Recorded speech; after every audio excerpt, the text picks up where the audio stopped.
The wind had teeth. It did not just blow, it tore at the high plains, ripping dry grass from the soil and flinging grit against Clara Everston's face. She bowed her head, pulling the brim of her hat lower, a useless gesture. The hat was sodden, her gloves soaked through. Above, the sky was a bruised, rolling purple. The Wind River Range was a jagged promise of violence to the west. This was Wyoming territory. 1883. It was not a place for a woman alone. It was not a place for the woman she had been raised to be. She was riding a bay gelding, a tired animal hired from a livery in Cheyenne. It was the last link to the world she knew, the world of train cars, telegraphs, and settled towns. Out here, there was nothing but the howl of the coming storm and the smell of alkali dust.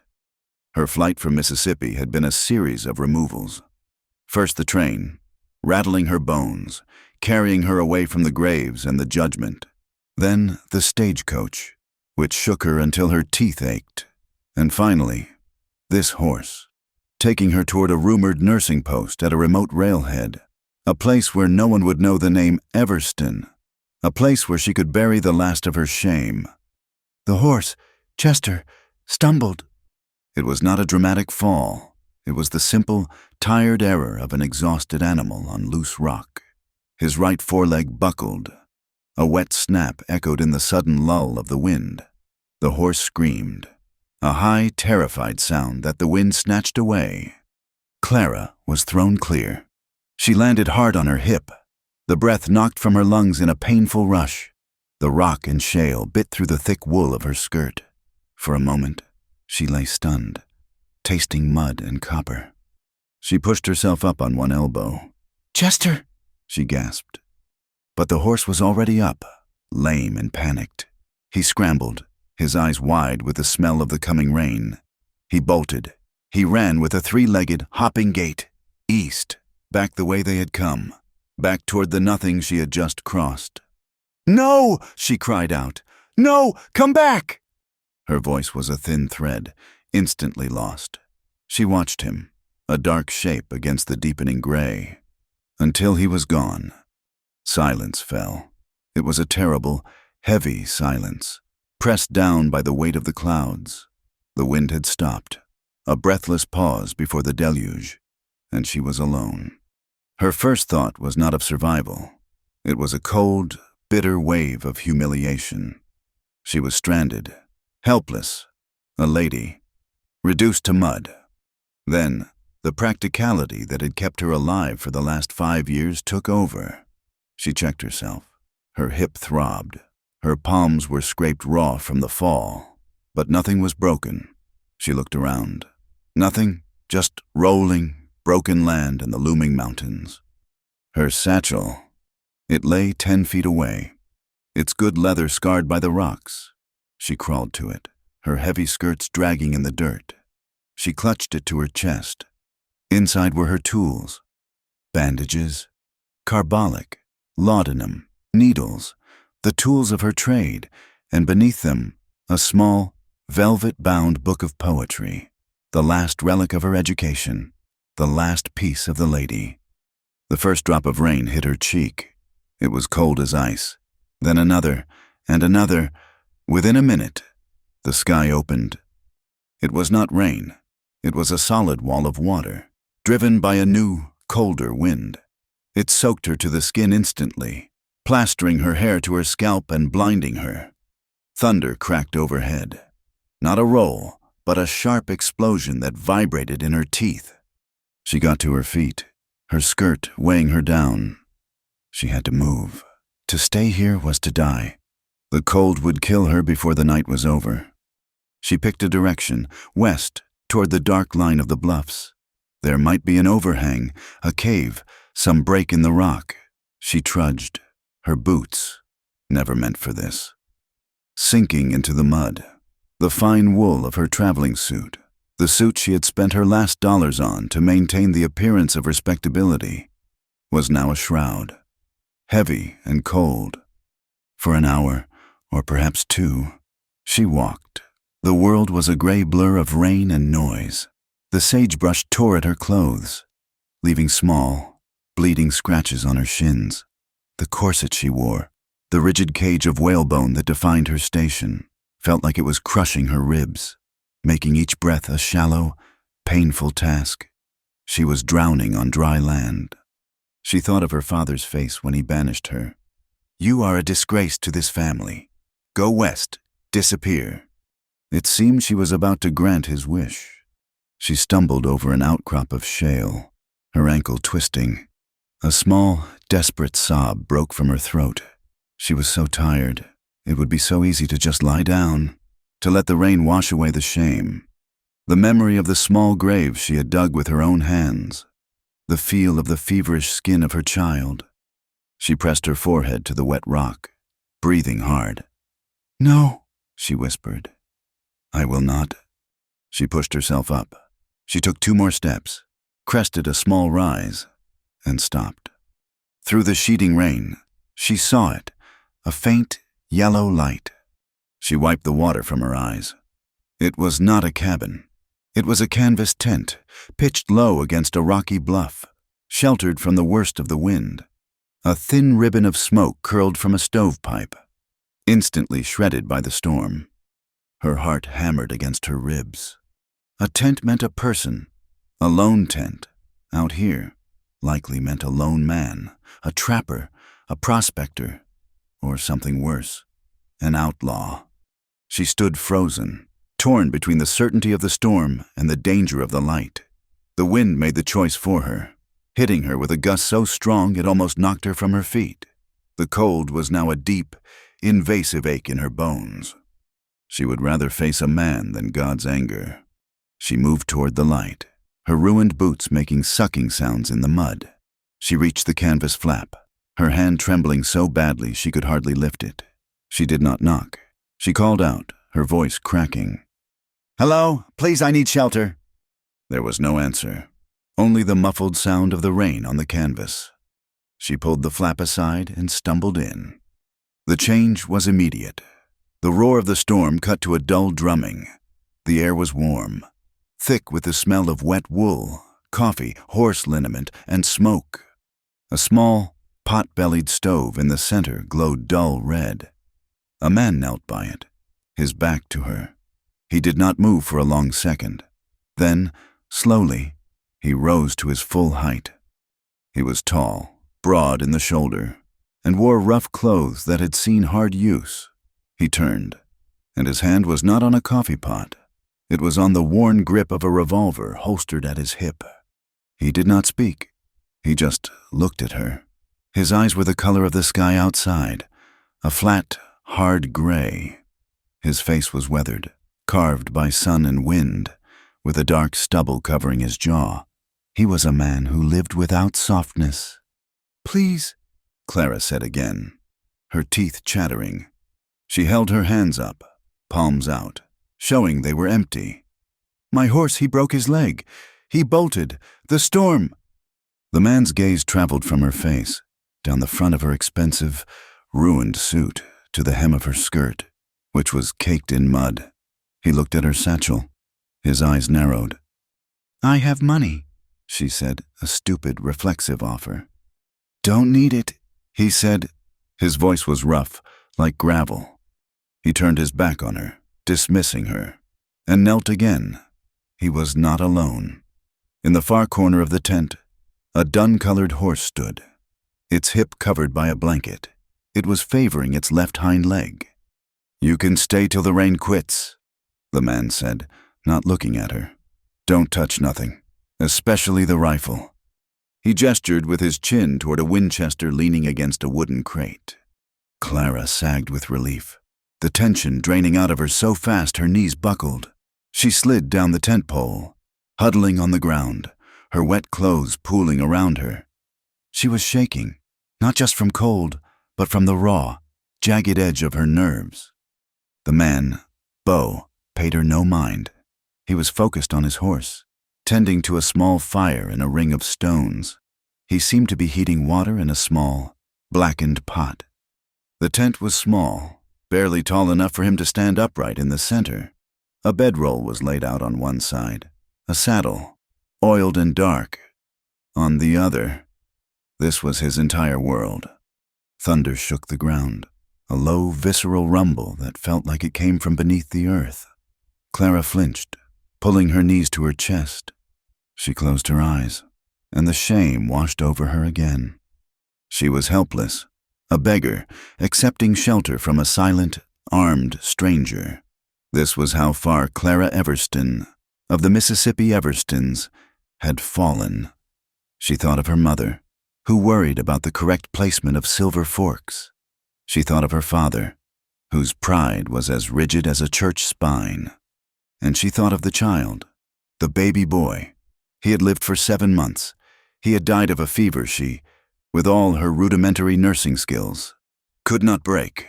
He was buried in unconsecrated ground, his grave marked by a field stone she had carried herself.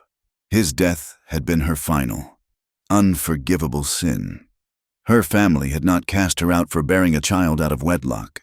They had cast her out because she had allowed the evidence of her sin to exist, and then failed to even keep it alive. The disgrace was complete. "Get out of the wet clothes." She opened her eyes. The man, Beau, was still by the fire. He had not looked at her. "What?" "Those clothes. You'll freeze when the fire dies. There's a blanket." He nodded toward a folded wool blanket near his bedroll. He was right. Her chattering was violent now. But to undress here in front of him... The lady in her recoiled. "Go on," he said, his voice flat. "I ain't looking." He turned his attention pointedly to the lame horse, murmuring to it. Clara's fingers were numb, clumsy on the buttons of her jacket. She fumbled, her hands shaking. She managed to undo the jacket, her chemise beneath it plastered to her skin, outlining the shape of her corset. She would not take that off. She could not. She stood and, turning her back to him, as if that offered any privacy in the small, firelit space. She shimmied out of her heavy skirt. Her petticoats were a sodden, heavy mess.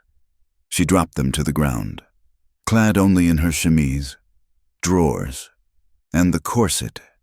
She felt naked, exposed, a different kind of cold washing over her. She snatched the blanket. It was rough, smelling of wool and horse. She wrapped it tightly around herself, tucking it under her arms, and sat as close to the stove as she dared. She laid her wet clothes out near the heat, the steam rising from them in a damp cloud. Beau worked, ignoring her. He seemed to be mixing some kind of poultice in a tin cup. He was wary of strangers. She could feel it. It came off him like heat from the stove. He kept his body angled so he could see her, and the rifle, at all times. But as he worked, he glanced at her hands, which she held out to the fire. He had expected to see the hands of a lady, soft, white, unused, the kind of hands that matched her fine, clipped way of speaking, even when she was desperate. But her hands were not soft. The firelight showed the truth. Her knuckles were red and chapped. There were calluses on her palms, pale ridges against the skin. Her fingernails were cut short, practical, with a faint, dark line of grime beneath them. These were the hands of someone who worked hard. He looked from her hands to his horse's leg. The animal was in pain, shifting its weight, its skin twitching. He had a nasty puncture wound on the hock, likely from a snag of barbed wire. Beau was cleaning it with a rag dipped in whiskey, and the horse did not like it. Clara watched him for a full minute. He was clumsy. His large hands, gentle as he tried to be, were making the horse nervous. He was cleaning the wound, but he was not tending it. "You are doing that wrong," she said. Her voice was no longer the thin, pleading whine of the woman at the door. It was low, steady, and sharp, the voice of authority. Beau stopped. He looked at her. "It's my horse, and it will be a 3-legged horse if you let that fester. You are pushing the dirt in, not cleaning it out." She dropped the blanket from her shoulders, letting it pool in her lap. She reached for her satchel. He tensed, his hand dropping to his hip. "Stop," he said. "I am a nurse," she said, meeting his gaze. The fear was gone, replaced by a cold, familiar competence. I tend to rail men, trappers, men far rougher than you. Now, do you want to save your horse or not? He held her gaze. He saw the shift. The broken woman was gone. This one had steel in her. He gave a short, sharp nod. She moved with purpose. She took the pot of hot water. More, and boil it. She opened her satchel. He watched as she removed a small, dark bottle of carbolic acid, a roll of clean linen bandages, and a metal tin of salve. She tore a strip from the bandage and dipped it in the near-boiling water, adding a few drops of the sharp-smelling carbolic. She approached the horse. "Easy, boy," she murmured. The horse's ears flicked, but it seemed to quiet under her voice. She did not ask Bo for help. She simply started working. Her touch was firm, sure. She cleaned the wound from the inside out, her movements economical and practiced. She was not gentle, but she was efficient. The horse flinched but held still. Bo watched her hands. He watched the way she worked, her brow furrowed in concentration. She was not repulsed by the wound, not afraid of the animal. She finished by packing the wound with the salve and wrapping it in a clean, tight bandage. When she was done, she stood up, her bare shoulders shining in the firelight. She glanced at his hand, which was wrapped in a dirty, blood-stiffened rag. "Let me see that," she commanded. "It's fine. It is a rope burn, and it is already infected. You will lose the use of it if you let it go septic." He hesitated, but he had seen what she could do. Slowly, grudgingly, he held out his hand. She unwrapped the rag. The burn was deep, the skin angry and weeping. She clicked her tongue, a sound of professional disapproval. She cleaned it with the same sharp, stinging carbolic and wrapped it cleanly. She did not offer comfort. She did not fuss. She simply tended the wound, a pure, physical act. When she was finished, she washed her hands in the remaining water and wrapped the blanket back around herself, retreating to her spot by the stove. The silence returned, but the air in the tent had changed. The storm raged. The wind screamed like a dying animal, and the rain hammered the canvas, a relentless assault. Bo added wood to the stove. He took a bottle of whiskey from his saddlebag, uncorked it, and drank. He wiped the mouth of it and handed it to her. Clara took it. The whiskey burned, a raw fire that spread through her chest, chasing the last of the cold. She handed it back. "Bo Ransom," he said. It was not an introduction, it was just a fact. "Clara," she replied. She did not offer her last name. It did not belong to her anymore. The fire burned low. The stove ticked as it cooled. It was deep night. "I've only got the one bedroll," Bo said. "You take it. I'll take the saddle." "No," she said. "We will both freeze." She looked at the narrow roll of blankets. "There is room enough. If we can share the warmth." He looked at her, his eyes unreadable in the dim light. He seemed to be weighing the trouble she represented against the cold one. He spread the bedroll near the stove. He lay down first, his back to the center, his gun belt still on. He was a wall of muscle and suspicion.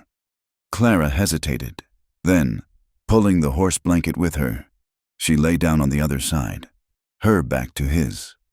They did not touch, but they were inches apart. She could feel the heat radiating from his body. She could smell the faint, clean scent of the carbolic on his hand. Mixed with leather and smoke, the canvas drummed. The wind howled.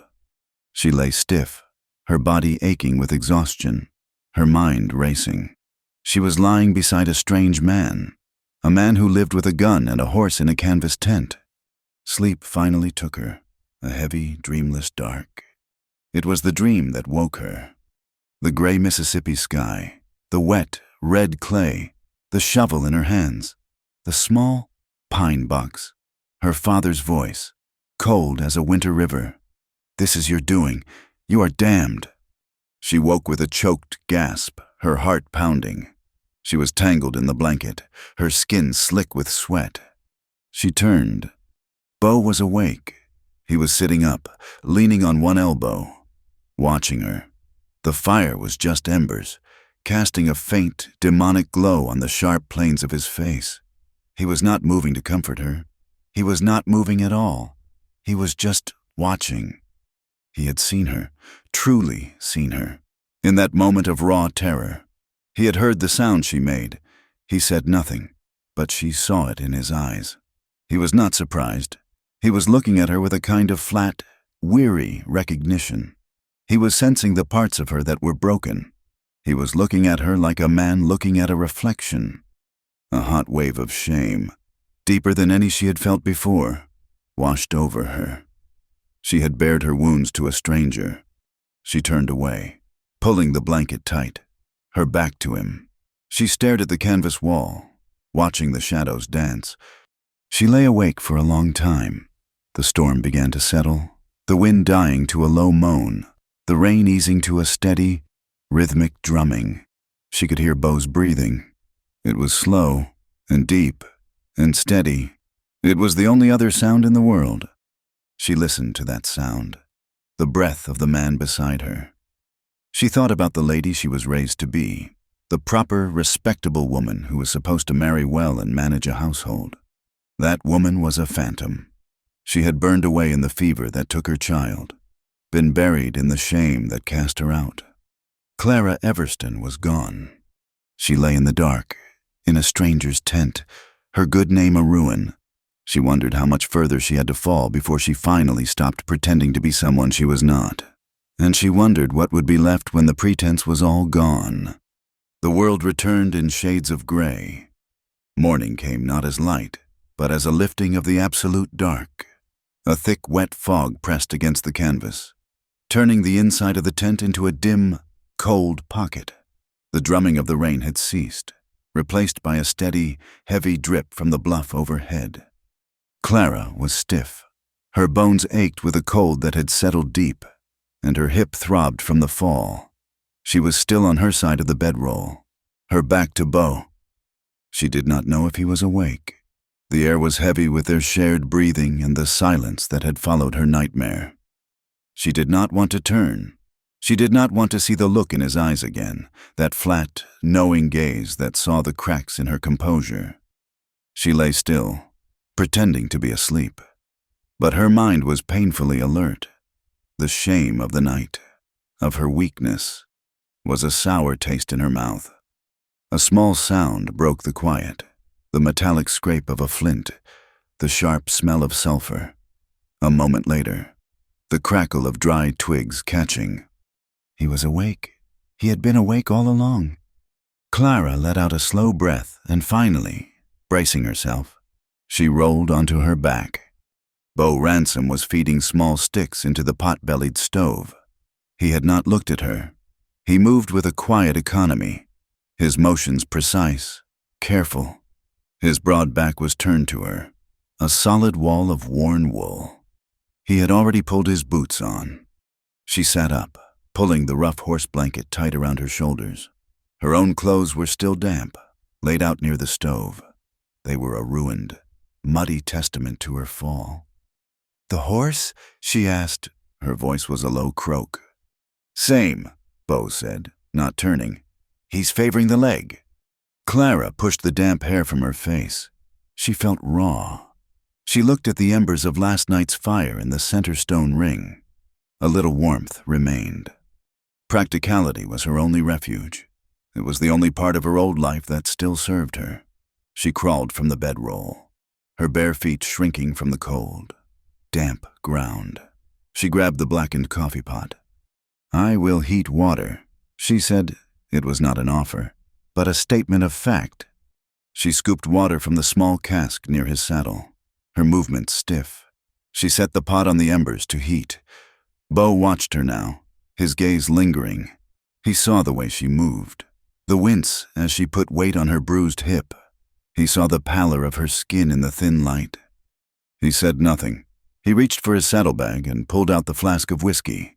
He uncorked it, took a long swallow, and then held it out to her. She looked at the flask, then at his face. His expression was blank. It was not charity. It was a simple, practical offering, like sharing a tool. She took it, the metal cool against her palm. She drank. The whiskey was a brutal, welcome fire in her empty stomach, a brief reprieve from the cold and the shame. She handed it back. "Thank you." "Waters for coffee," he said, nodding to the pot. "There's a tin in my possibles bag." They drank the coffee in silence. It was black, bitter, and scalding hot. It was the most civilized thing she had experienced in days. They were two strangers, huddled around a few glowing coals in a canvas shelter, while the world outside wept fog. Clara studied him over the rim of her tin cup. He was, she guessed, near 30. His face was hard, not with malice, but with use. It was a face that had seen too much sun, too much wind, and not enough softness. The ghost she had seen behind his eyes last night was still there, a permanent resident. His hand, the one she had bandaged, was wrapped in her clean linen. "Where were you bound?" he asked. The question startled her. "A railhead, north of here, near the Shoshone lands. I was to take a post nursing." Bo grunted. "South Pass. That's a hard 50 miles from here, if you know the way." "And you?" she asked. "An outpost, on the Sweetwater, Trapper's Supply. To the west, then—" "Aye." He finished his coffee and stood, moving to check on his horse.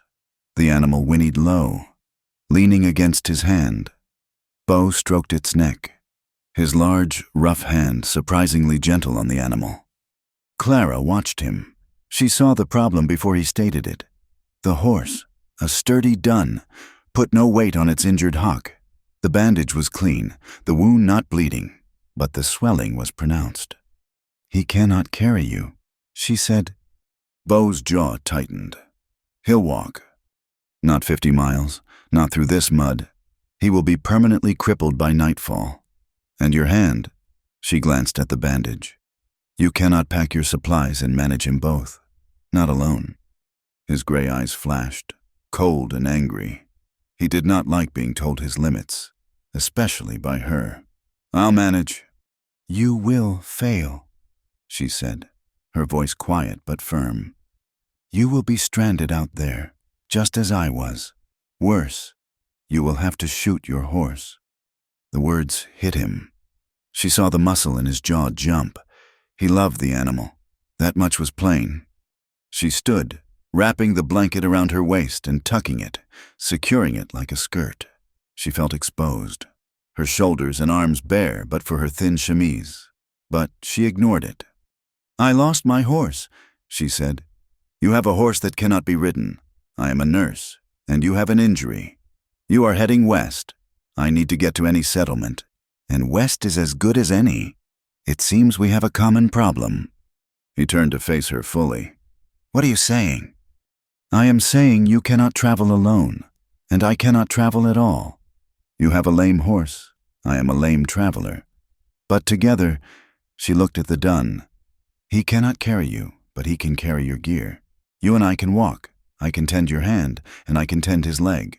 We can make the outpost in 2 days. 3, if the mud is bad." He stared at her, suspicion rolling off him in waves. He was a man who walked alone. She could see the instinct in him, the urge to tell her to go to hell, to take his chances. "You trust me?" he asked, his voice a low growl. "No," Clara said honestly. "And you do not trust me, but I trust that you want to save your horse, and you can trust that I want to save myself. It is a bargain of necessity, Mr. Ransom." He was silent for a long time. The only sound was the dun horse shifting its weight. He looked at her, at the clear, steady resolve in her eyes. The terrified woman from the storm was gone. This was the woman who had cleaned his wound. "Get your clothes on," he said. "We burn daylight." It was the most grueling journey of her life. The world outside the tent was a morass. The storm had turned the high plains into a vast, sucking bog of reddish-brown mud. The fog was so thick that Bo seemed to navigate by instinct alone, keeping the dark, rocky line of the bluffs to his right.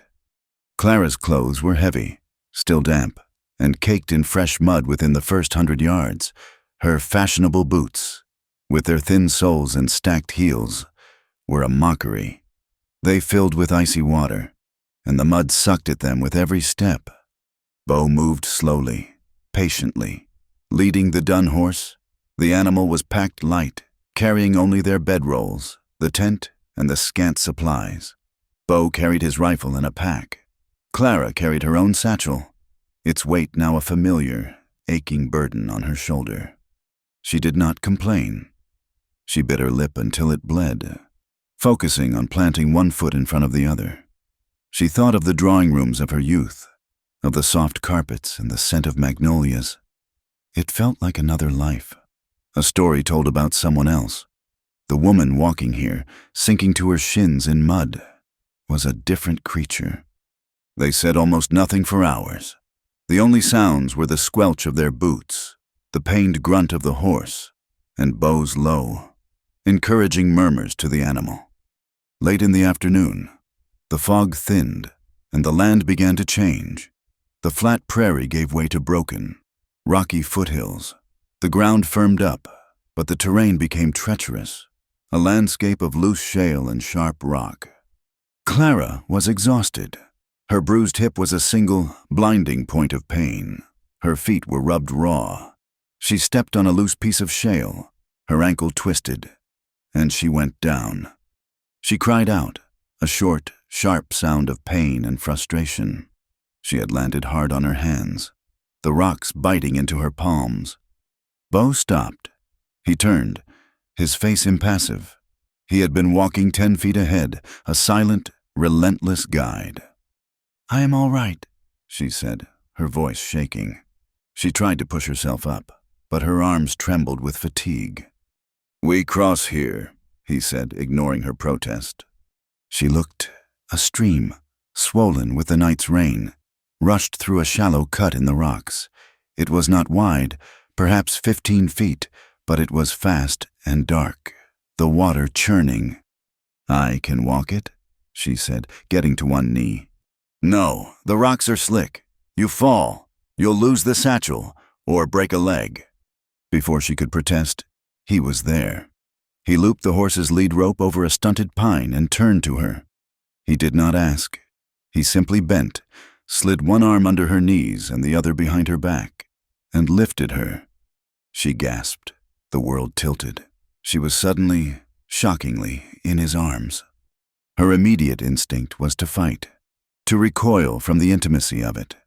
She was pressed against his chest, a chest as hard and unyielding as oak.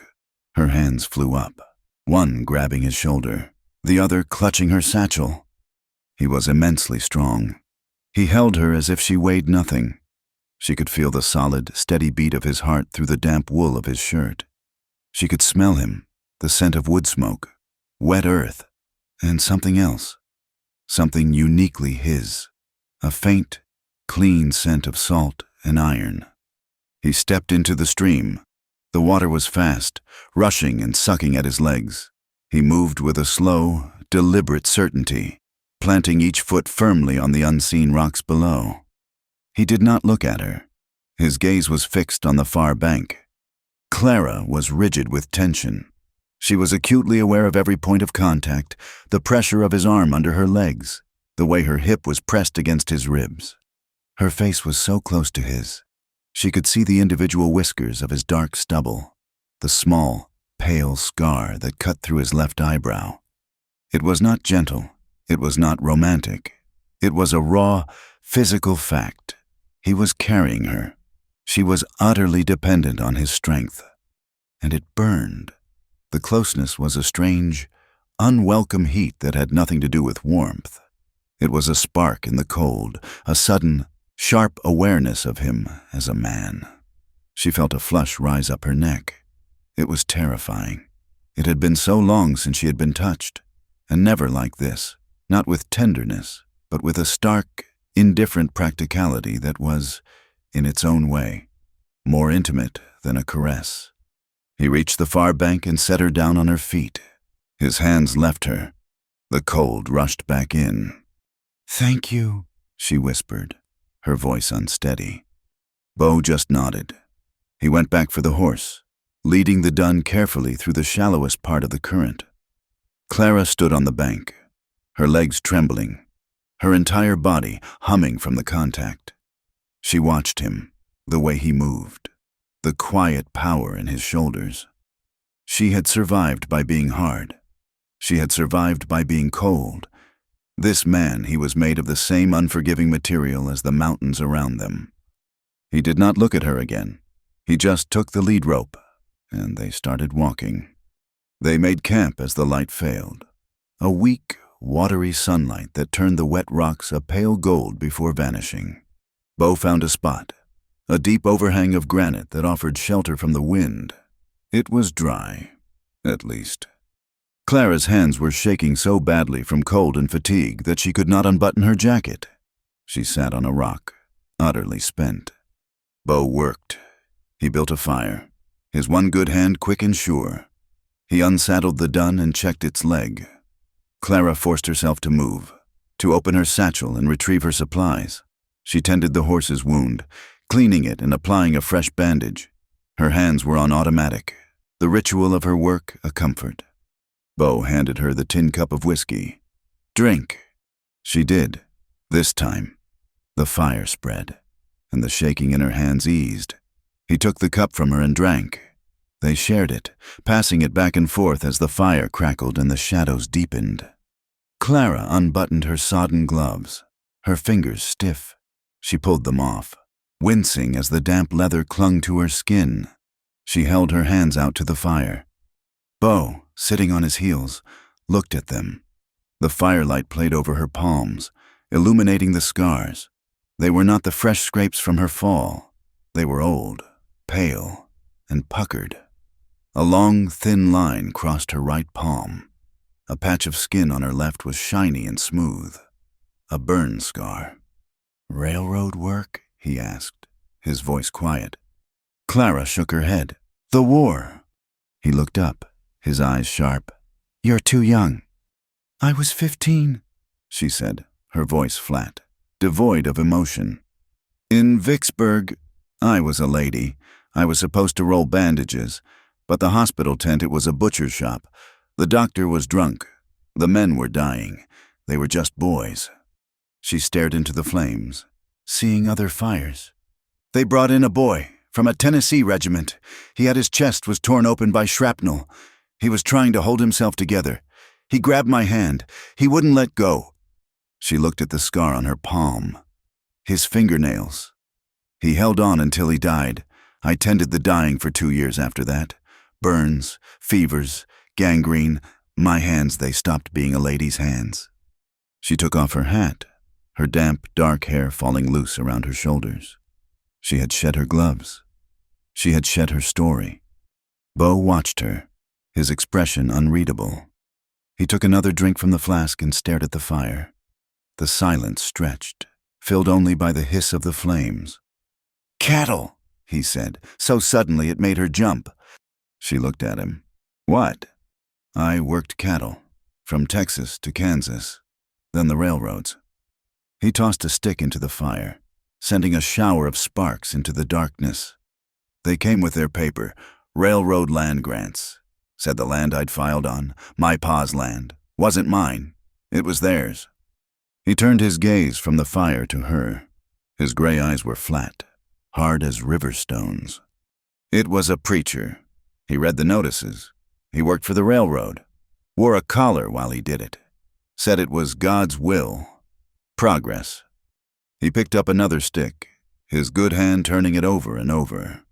"My younger brother, Silas, he tried to fight them. They had a sheriff. They called it resisting arrest. They hanged him." Clara's breath caught. "I found the preacher," Bo said, his voice dropping to a whisper. A dead, cold sound. "He was in the churchyard, counting his money. I shot him." He snapped the stick in two and tossed the pieces into the flames. "That's all," he said. He said nothing more. The air between them was electric. He had given her his own scar, a confession as deep and permanent as the ones on her hands. She saw the ghost behind his eyes now. It was his brother, Silas. It was the preacher in the churchyard. Clara, her voice so low it was almost lost in the crackle of the fire, felt her own confession rise, pushed to the surface by his. She had held it in for so long, a toxic secret that had poisoned her from the inside out. "I was 18, she whispered. She could not look at him. She stared at her scarred hands. He was a soldier. He was kind. He was killed at Shiloh. 2 months later. I knew." She stopped, her throat closing. She took a shuddering breath. "My family, they are proud. And Everston, to be in that condition." She laughed, a short, bitter sound. "They locked me in an attic room. They told everyone I had consumption. I was there for 5 months. Alone." She looked at Beau. His face was a mask of shadows and firelight. But he was listening. He was perfectly still. "I bore a child, a boy. He lived for 7 months. He was perfect." Her voice broke. "Then the fever came. I was a nurse. I had tended hundreds of men, and I could not save my own son. I could not break his fever." She was crying now, silent tears that tracked through the grime on her face. "He died in my arms. My family, they were relieved. The evidence was gone. The disgrace was buried. They gave me money and a train ticket. They told me to go west, to disappear." Her confession sat between them. It was a raw, gaping wound, laid bare in the firelight. Beau Ransom did not move. He did not offer a hand. He did not say, "I'm sorry." He did not offer her the cheap coin of pity. He just sat there. He stayed. He did not look away. He watched her cry, watched her shame and her grief pour out of her. He simply bore witness. His stillness was a strange, profound comfort. He was not judging her. He was not recoiling. He was a man who had killed, sitting across from a woman who had been cast out. They were two broken, discarded things, sitting by a fire in the middle of nowhere. She finally stopped crying. The sobs subsided into a deep, shuddering exhaustion. She wiped her face with the back of her muddy sleeve. Neither of them spoke. The confessions hung in the air, tangible, binding them more tightly than any rope. They sat close, sharing the small circle of warmth, and for the first time in 5 years, Clara did not feel entirely alone. The fire burned down to coals. The cold of the high country night crept in. Beau spread the bedrolls, placing them side by side, close to the fire's dying heat. Clara lay down, her body one long, continuous ache. She pulled the blanket up, but the cold was inside her. Beau lay down beside her, his back to her, just as he had the night before. But this time, it was different. The silence was not empty.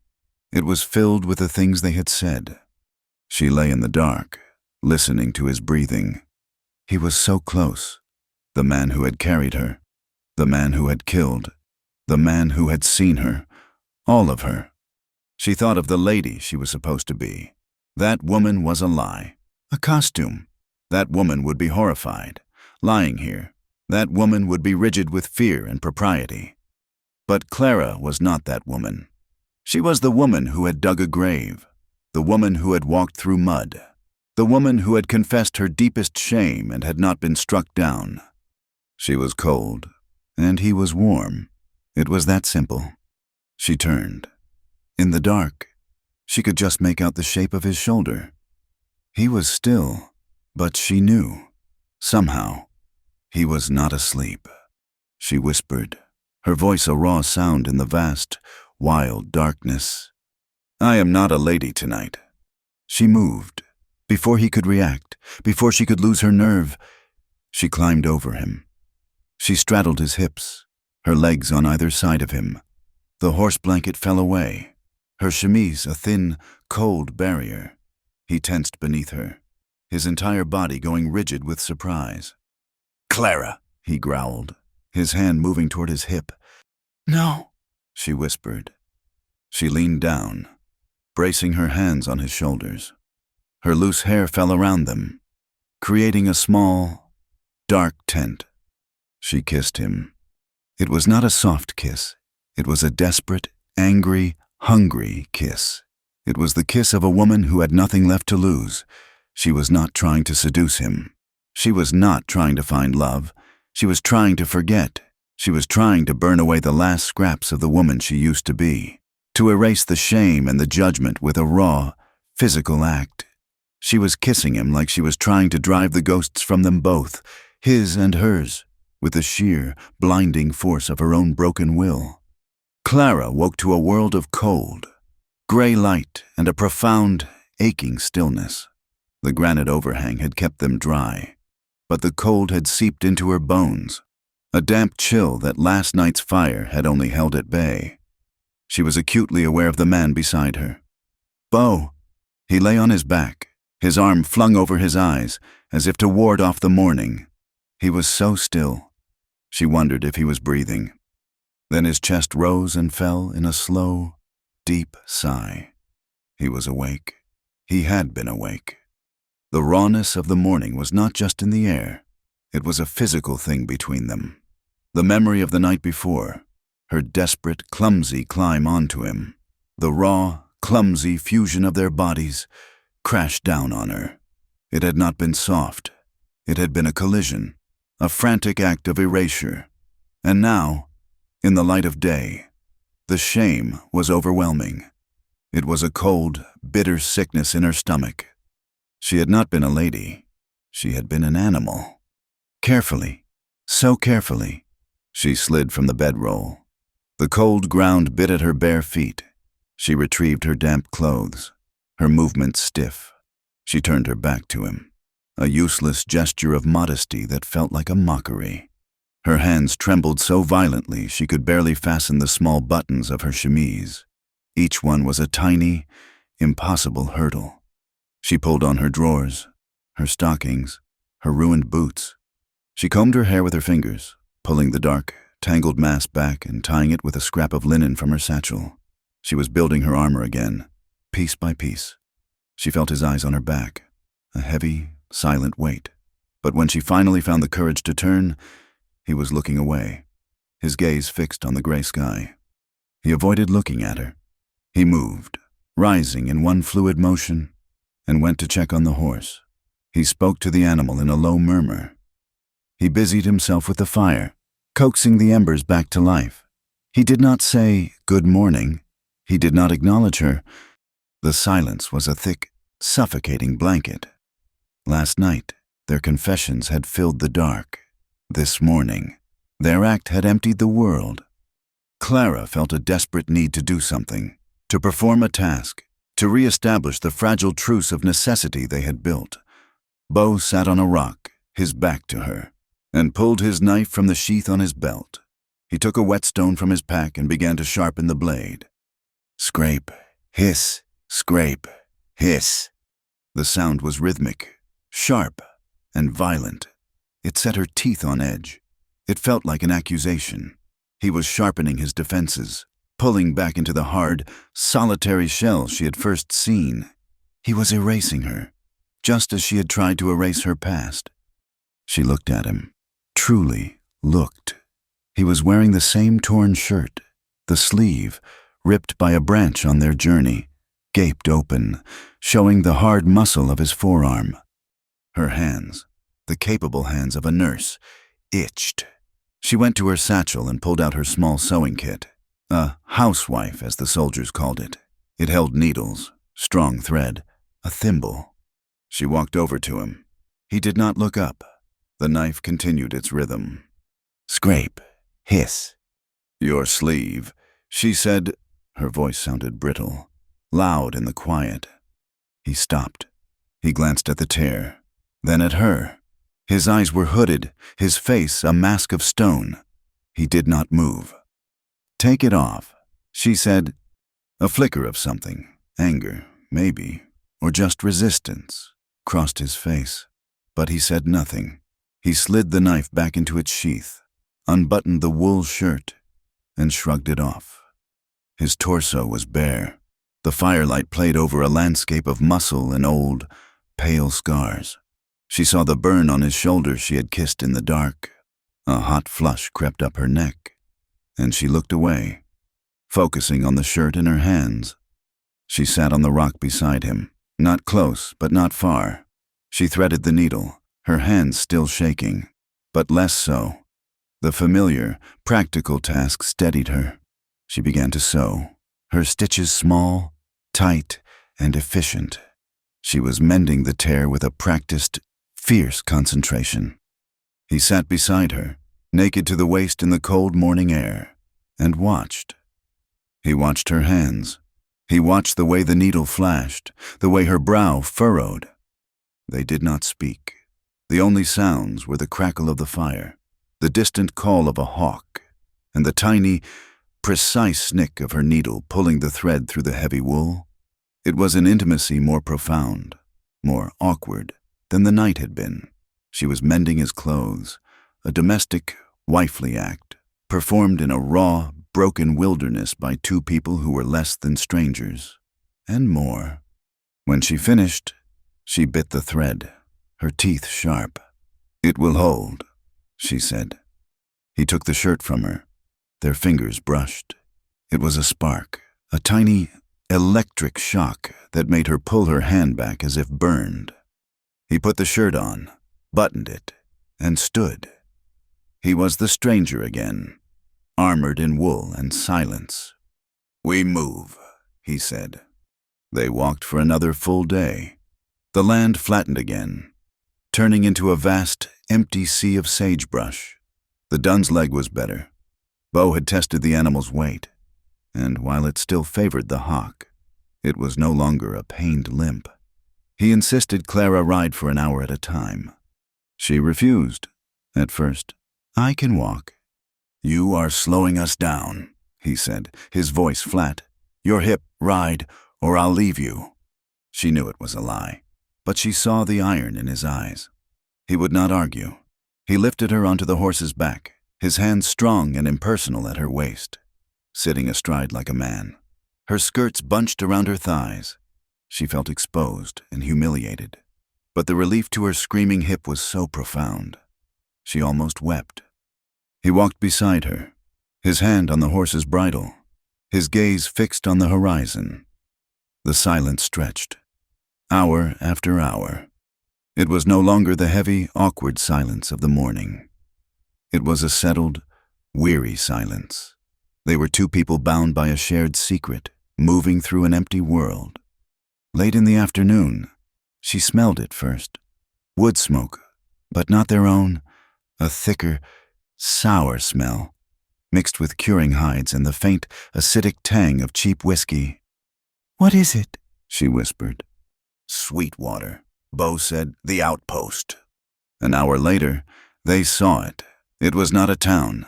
It was a single long building of sod and rough-hewn logs, dug into the side of a low hill, a trading post. A low-roofed stable stood nearby, and a long hitching rail held 3 tired-looking horses. Bo pulled the dun to a halt 100 yards out. He scanned the area, his eyes moving slowly over the building, the horses, the ridge behind the post. He was like a wolf, tasting the air. "Stay here," he said. "No," Clara said, sliding off the horse before he could stop her. I need coffee, and I will not be left." He looked at her, a muscle jumping in his jaw. He was about to argue, but something in her face, a pale, stubborn exhaustion, stopped him. He gave a short, angry nod. "Stay behind me, and do not talk." He led the dun to the rail. Clara followed, her satchel clutched in her hand. The men who had ridden the 3 horses were nowhere to be seen. Bo pushed the heavy door open. A bell, a tiny, incongruous speck of civilization, tinkled. The inside was one long, dim room. It smelled of stale tobacco, rancid fat, and unwashed men.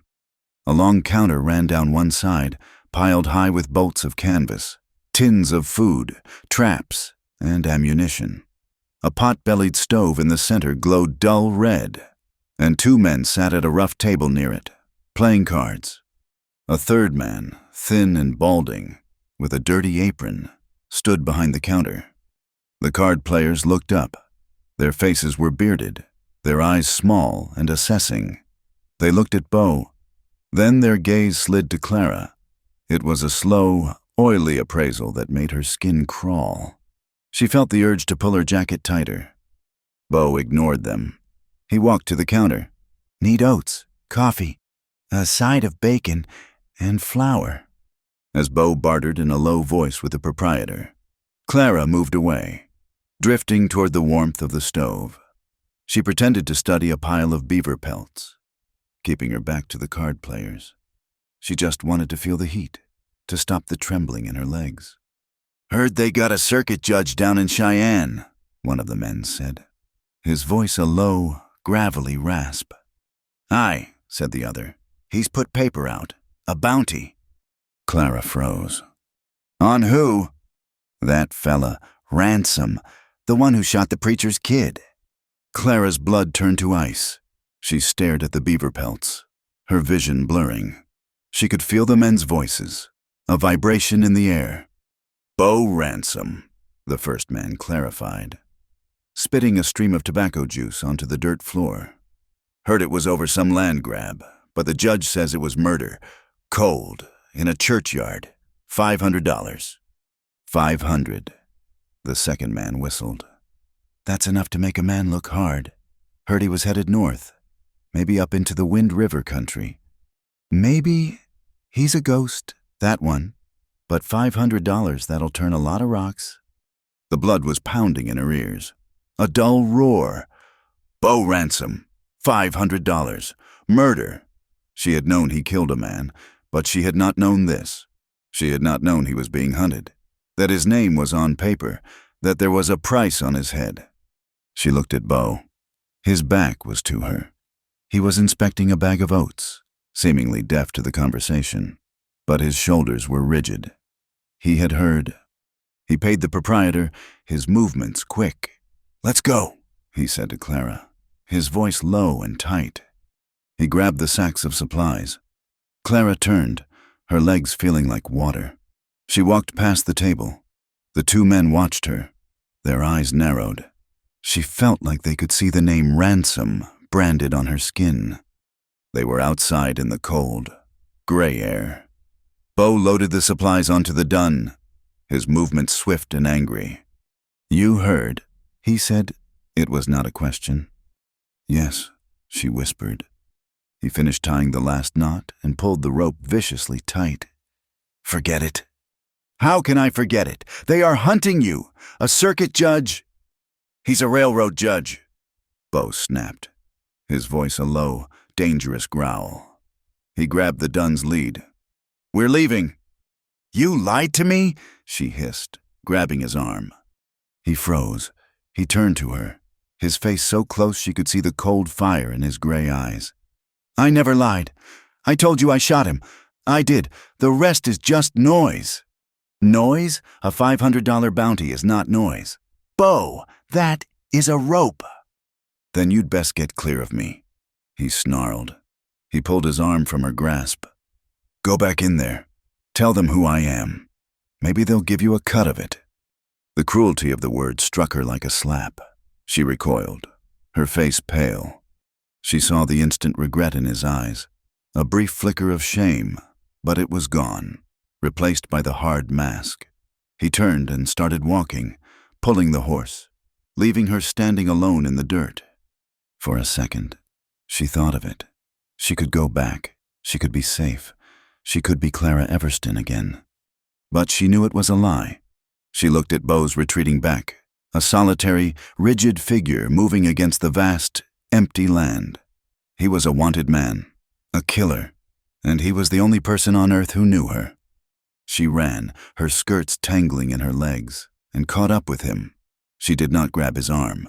She just fell into step beside him, her heart a cold, hard knot in her chest. They walked for miles, long after the sun had set. Bo pushed them, his anger a palpable force, driving them into the darkness. He finally stopped. Not because she was tired, but because he found a place he liked. A narrow draw between two high banks, defensible, with a clear view of their back trail. He built the fire, his movements jerky, still angry. Clara sat, her knees drawn to her chest, watching him. The sympathy she felt for him was a fierce, protective ache. It battled with the cold, hard terror. He was not just a man who had lost his brother. He was a target, and by standing next to him, so was she. He finally sat, across the fire from her. The silence stretched.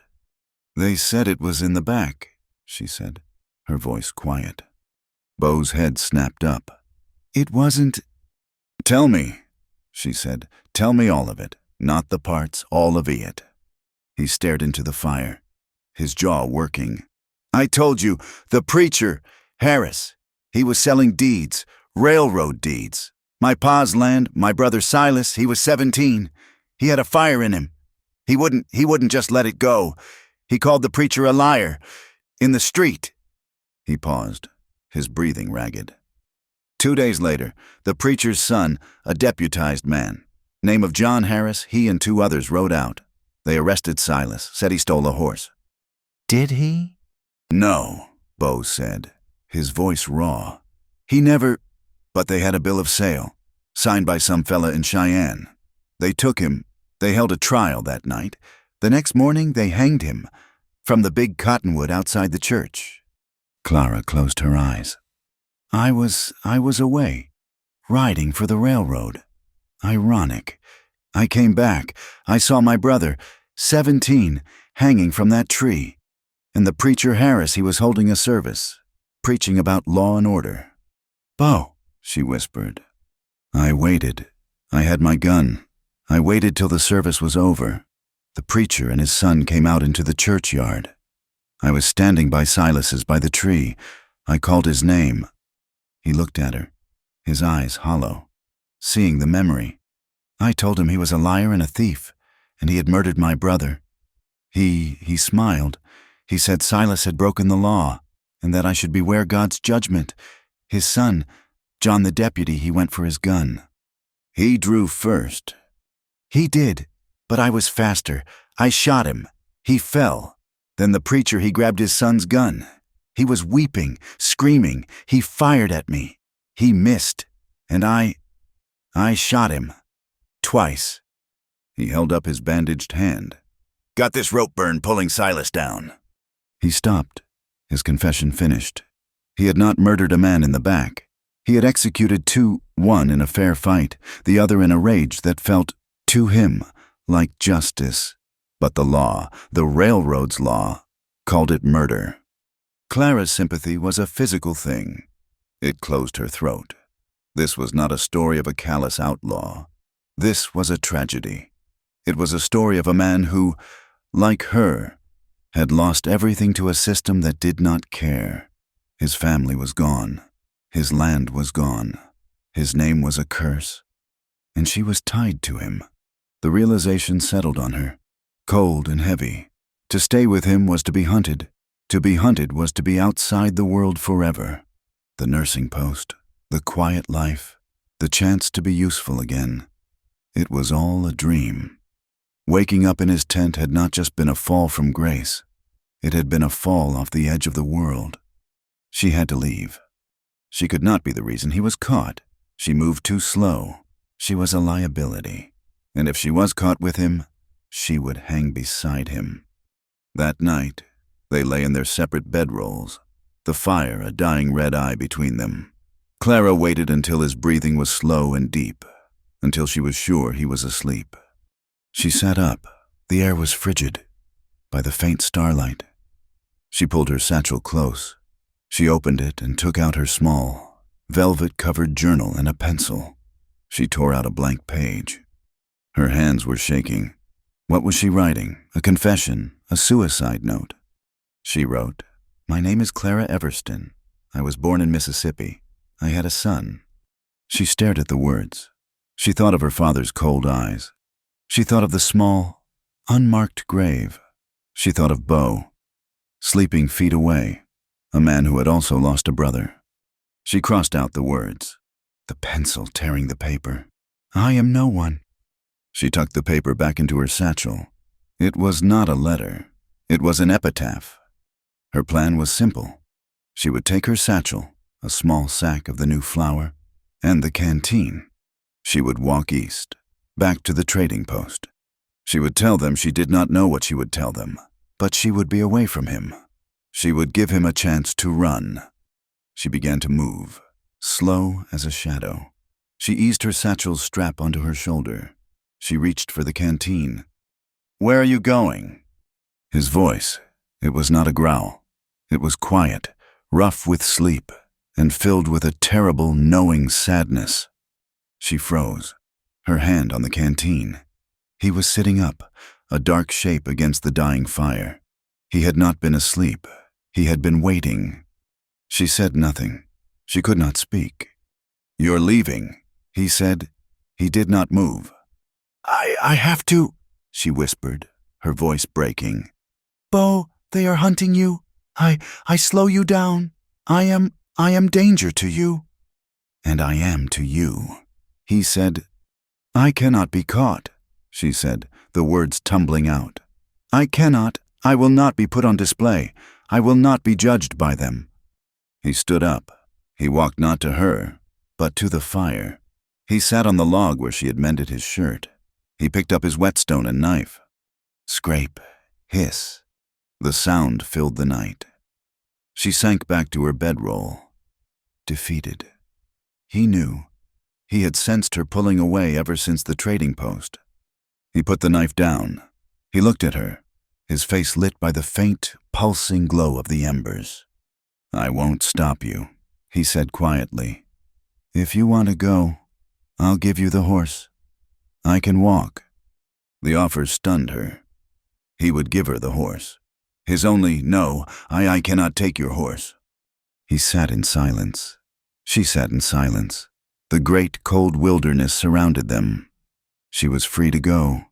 She could stand up and walk away. But she did not move. He sensed her hesitation. He moved from his log and sat on the edge of her bedroll. He did not touch her. He just sat beside her, so close their knees were almost touching. He picked up her sewing kit, which lay nearby, and turned the small, velvet roll over in his large, scarred hands. His hand, the one she had bandaged, brushed against her arm. It was a simple, light touch, perhaps an accident. She flinched, pulling her arm back. Her voice was a raw whisper, aimed at the fire, at the dark, at herself. I never asked anyone to fight for me, she said. Not my father, not my family. I've always been alone in this. Bo stopped fiddling with the sewing kit. He set it down. He looked at her, his eyes clear and intense in the dim light. He had killed for his brother. He had lost his world, and he was looking at her as if she was the only thing left in it. Then I'll be the first. Bo's words hung in the pre-dawn chill, an impossible promise. Then I'll be the first. Clara had not slept. She sat, wrapped in her blanket, and watched the night fade. He had not gone back to his own bedroll. He had sat by the fire, sharpening his knife, a silent, steady sentinel. He had promised to fight for her. She did not know what that meant. She had never known a man who fought for anything but land, or pride, or money.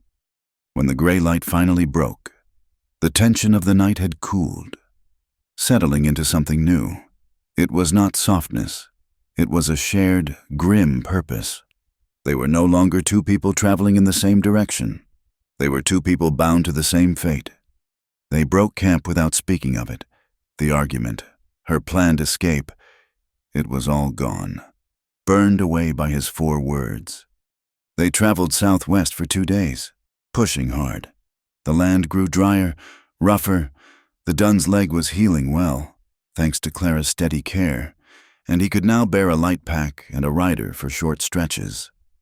They took turns, one walking, one riding, a silent, practical rhythm. Bo taught her how to read the faint game trails, how to find water by the line of the cottonwoods. She taught him how to properly clean and dress the weeping blisters on his feet. They were running low on essentials. The flour was almost gone. The coffee a bitter memory. "There's a post," Bo said on the third morning, pointing to a dark smudge on the far horizon, where a shallow river cut through the plains. "Rawlins. It is not much of a town, but it has a supply store. We need salt, ammunition, and you." He looked at her boots. They were shredded, the soles flapping. "You need boots." "We cannot," she said, her voice tight. "Your name." "It is a bigger risk to starve," he said, his voice flat. "We go in at dusk. Quick. We get what we need, and we are gone. We'll follow the river south into Colorado territory. No one will look for us there." The plan was sound, but her stomach was a cold knot of fear. Rawlins was just a cluster of sod houses and false-fronted buildings, huddled against the wind. It was a hard place for hard men. They tethered the dun in a rocky draw a mile from the lights. "Wait here," Bo said. "No," she said, her jaw set. "You are known. I am not. I will buy the supplies." "You do not have—" "I have this," she said, from inside her chemise. She pulled a small, oilskin-wrapped packet, her last $60. The money her father had given her to disappear. They will not look twice at a woman buying flour. They will look hard at you. He hated it. She could see the fight in his eyes, but he knew she was right. "Boots," he said, his voice a low growl. "Bacon, salt, flour, and .44 cartridges. Get in, get out." "I know." She walked into the settlement, her head high, her tattered skirts dragging in the dust. She tried to reactivate the lady. She pulled her shoulders back, adopting the posture of her mother. But she just felt like a fraud in a ruined costume. The trading post was also the saloon. It was a long, loud room, thick with smoke and the smell of spilled beer. A dozen men lined the bar or sat at tables. Her entrance caused an immediate, heavy silence. Men turned. They looked her up and down. Clara kept her eyes fixed on the goods counter at the far end of the room. She walked, each step an agony of self-consciousness. "Well, looky here," a voice drawled from a table near the door. "Lost your way, little lady." She ignored him. She reached the counter. A bored-looking clerk was polishing glasses. "I need flour," she said, her voice clear, "and salt, and bacon." As the clerk turned, the man from the table stood up. He was tall, wearing a long, gray duster and a gun belt tied low on his hips. He had a lean, hungry face and pale, watchful eyes. He walked up beside her, leaning on the counter. "That's a fine way to talk," he said, his voice a soft, mocking purr. He was close enough that she could smell the whiskey on his breath. "But you look like you need more than flour. Ma'am, you look tired." "I am fine," Clara said, her voice cold. "I am just purchasing supplies for my husband. He is waiting." The man smiled. It was not a pleasant expression. "Husband? Funny. I ain't seen no one ride in with you. I seen you walk in, alone, from the dark." He was a bounty rider. She knew it instantly. He had the same predatory stillness she had seen in Bo, but this man's was stained with a cruel amusement. "Excuse me?" she said, turning to the clerk. "And a pair of men's boots, size 9, and a box of .44 cartridges." The man's smile vanished. His pale eyes narrowed. He looked from her ruined clothes to the list of items. .44 cartridges, he said, his voice soft. "That's a heavy caliber for a husband who lets his wife walk into town alone." He was looking at her face, searching. "You know you look familiar. I just came up from Cheyenne. Saw a woman looked a bit like you getting off the train." He was fishing, but he was sharp. He was connecting her to the railroad, to the south. Bo, he was out there, in the dark. This man was a hunter. Clara felt a sudden, cold calm settle over her. The lady was useless. The victim was useless. But the nurse was a pragmatist. And the woman who had climbed onto Bo Ransom, she was a survivor. She turned to the man. She let her shoulders slump. She let the exhaustion and fear she truly felt show in her eyes. Then she gave him a small, trembling smile. "You are right," she whispered, her voice breathy. She put a hand on his arm, her fingers light. His arm was hard, like a branch. My husband, he is not a kind man. He is waiting. He hurt his leg." The man's pale eyes flickered, his suspicion warring with his vanity. He had not expected this. He sent me," she continued, her voice trembling. "He is very jealous. If I am not back soon." She let a tear well in her eye. "Please, I just need the supplies. I have money." She was playing the part she had always despised, the helpless female. She was using the very respectability she had been raised with as a weapon. The bounty rider looked at her, his gaze traveling down her face, to her hand on his arm. He was confused. A woman like this she did not fit with a .44. Unless... "Hurt his leg, you say?" he asked, his voice losing some of its edge. "Yes, he fell on the ridge, north of here. He is Bo," she said, stumbling over the name. "Bo Johnson. He is a trapper." She was flirting. She was touching a strange, dangerous man. She was lying, using her old self to protect her new one. "Well, Bo Johnson," the man said, savoring the moment. He covered her hand with his own. "A man ought to take better care of a fine woman like you." From the corner of her eye, she saw the door of the saloon ease open an inch, then close. Bo had been watching. He had seen the man touch her. He had seen her smile. And he was gone. He was fleeing. He had trusted her to handle it. And he was running for the ridge. Relief and rage warred inside her. He was safe. He had left her. She had to finish it. She gave the bounty rider a desperate, grateful look. "You are very kind, sir. Please, I must go." She turned to the clerk, who had been watching with open-mouthed interest. "My supplies, please." She paid, her hands shaking. The bounty rider watched her. His eyes narrowed again, as if trying to solve a puzzle. "You be careful out there, ma'am," he said, as she gathered the sacks. "There's meaner things than jealous husbands in these hills." "I know," she whispered. She turned and walked out, her back straight, her legs threatening to buckle. She did not run. She walked, at a measured pace, into the darkness. Once she was clear of the lights, she ran. She did not care about the pain. She ran, stumbling over rocks, her breath sobbing in her chest. She left the boots, the flour, the salt, all of it, scattered in the dirt. She ran, barefoot, having kicked off the ruined scraps of her shoes. She ran toward the draw. The dun was gone. "Bo!" she screamed into the wind. "Bo Ransom!" There was no answer, just the howl of the wind over the ridge. He had left her. He had seen her with that man, and he had run. He had promised to fight, and he had run. Rage, pure and hot, burned away her fear. She was not a lady. She was not a victim. She was a woman who had been abandoned. Again.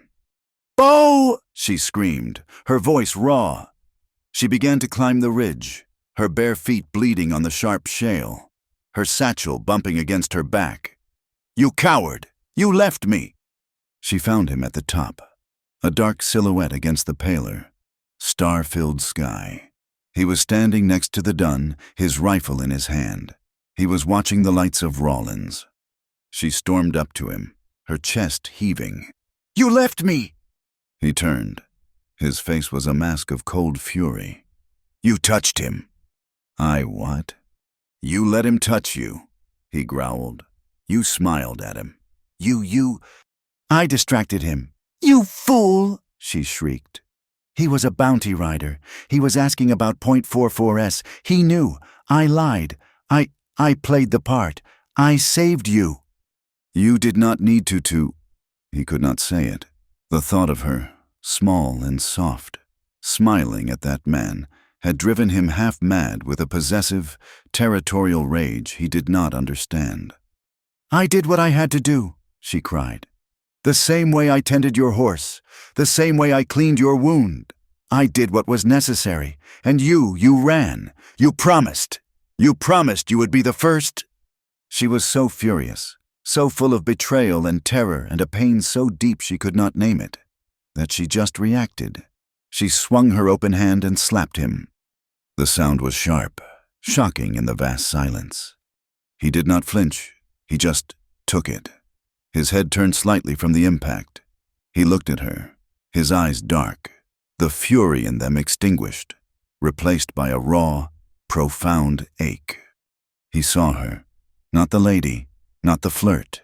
He saw the terrified, furious woman, standing barefoot and bleeding on a mountaintop, screaming at him for leaving her.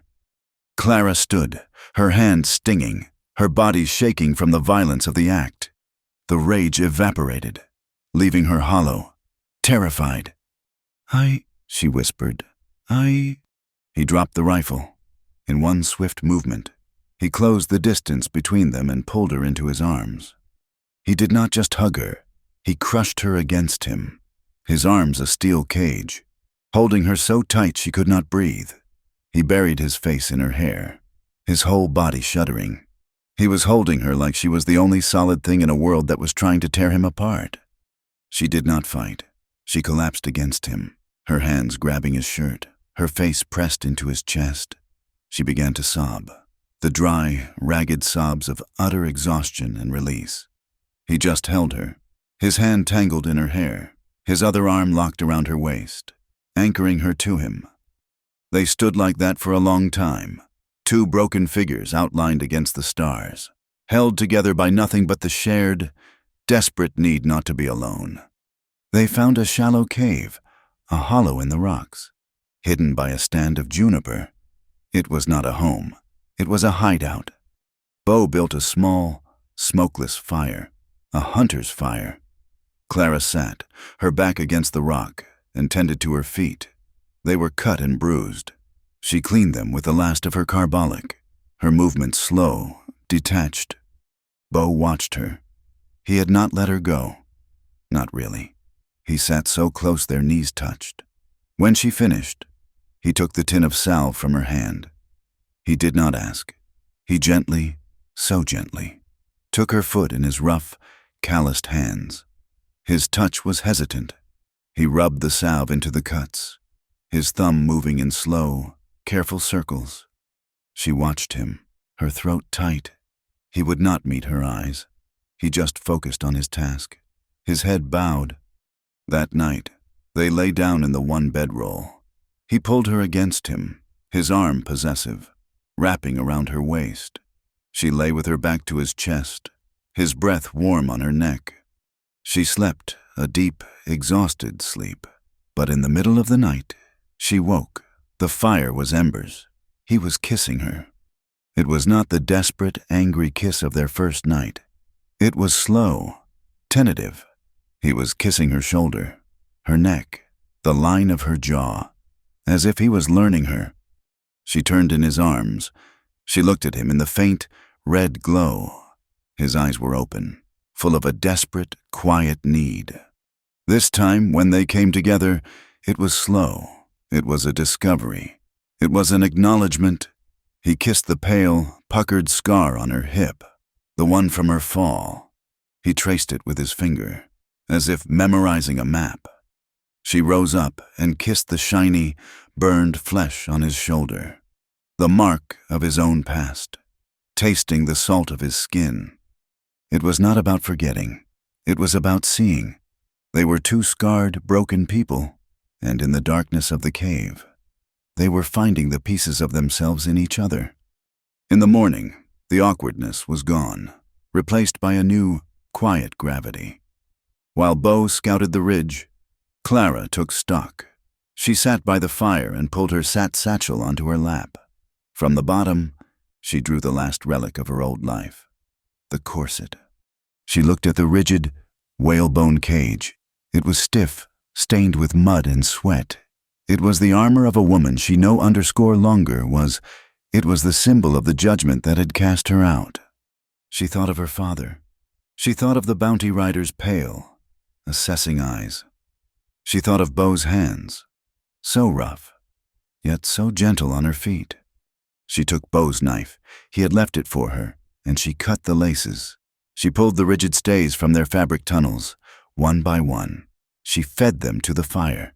The whalebone hissed, curled, and blackened. Then she threw the rest of it, the stained linen and metal eyelets, onto the flames. It flared up, a small, bright funeral pyre for Clara Everston. When Beau returned, he found her sitting by the fire, her back straight, breathing freely. He stopped, seeing the last of the corset burn. He looked at her, at the new, raw freedom in her posture. He said nothing. He sat beside her and took a piece of antler from his pack, something he must have found on his scout. He pulled his knife. He began to carve. He worked for an hour, the knife moving with a sure, practiced skill.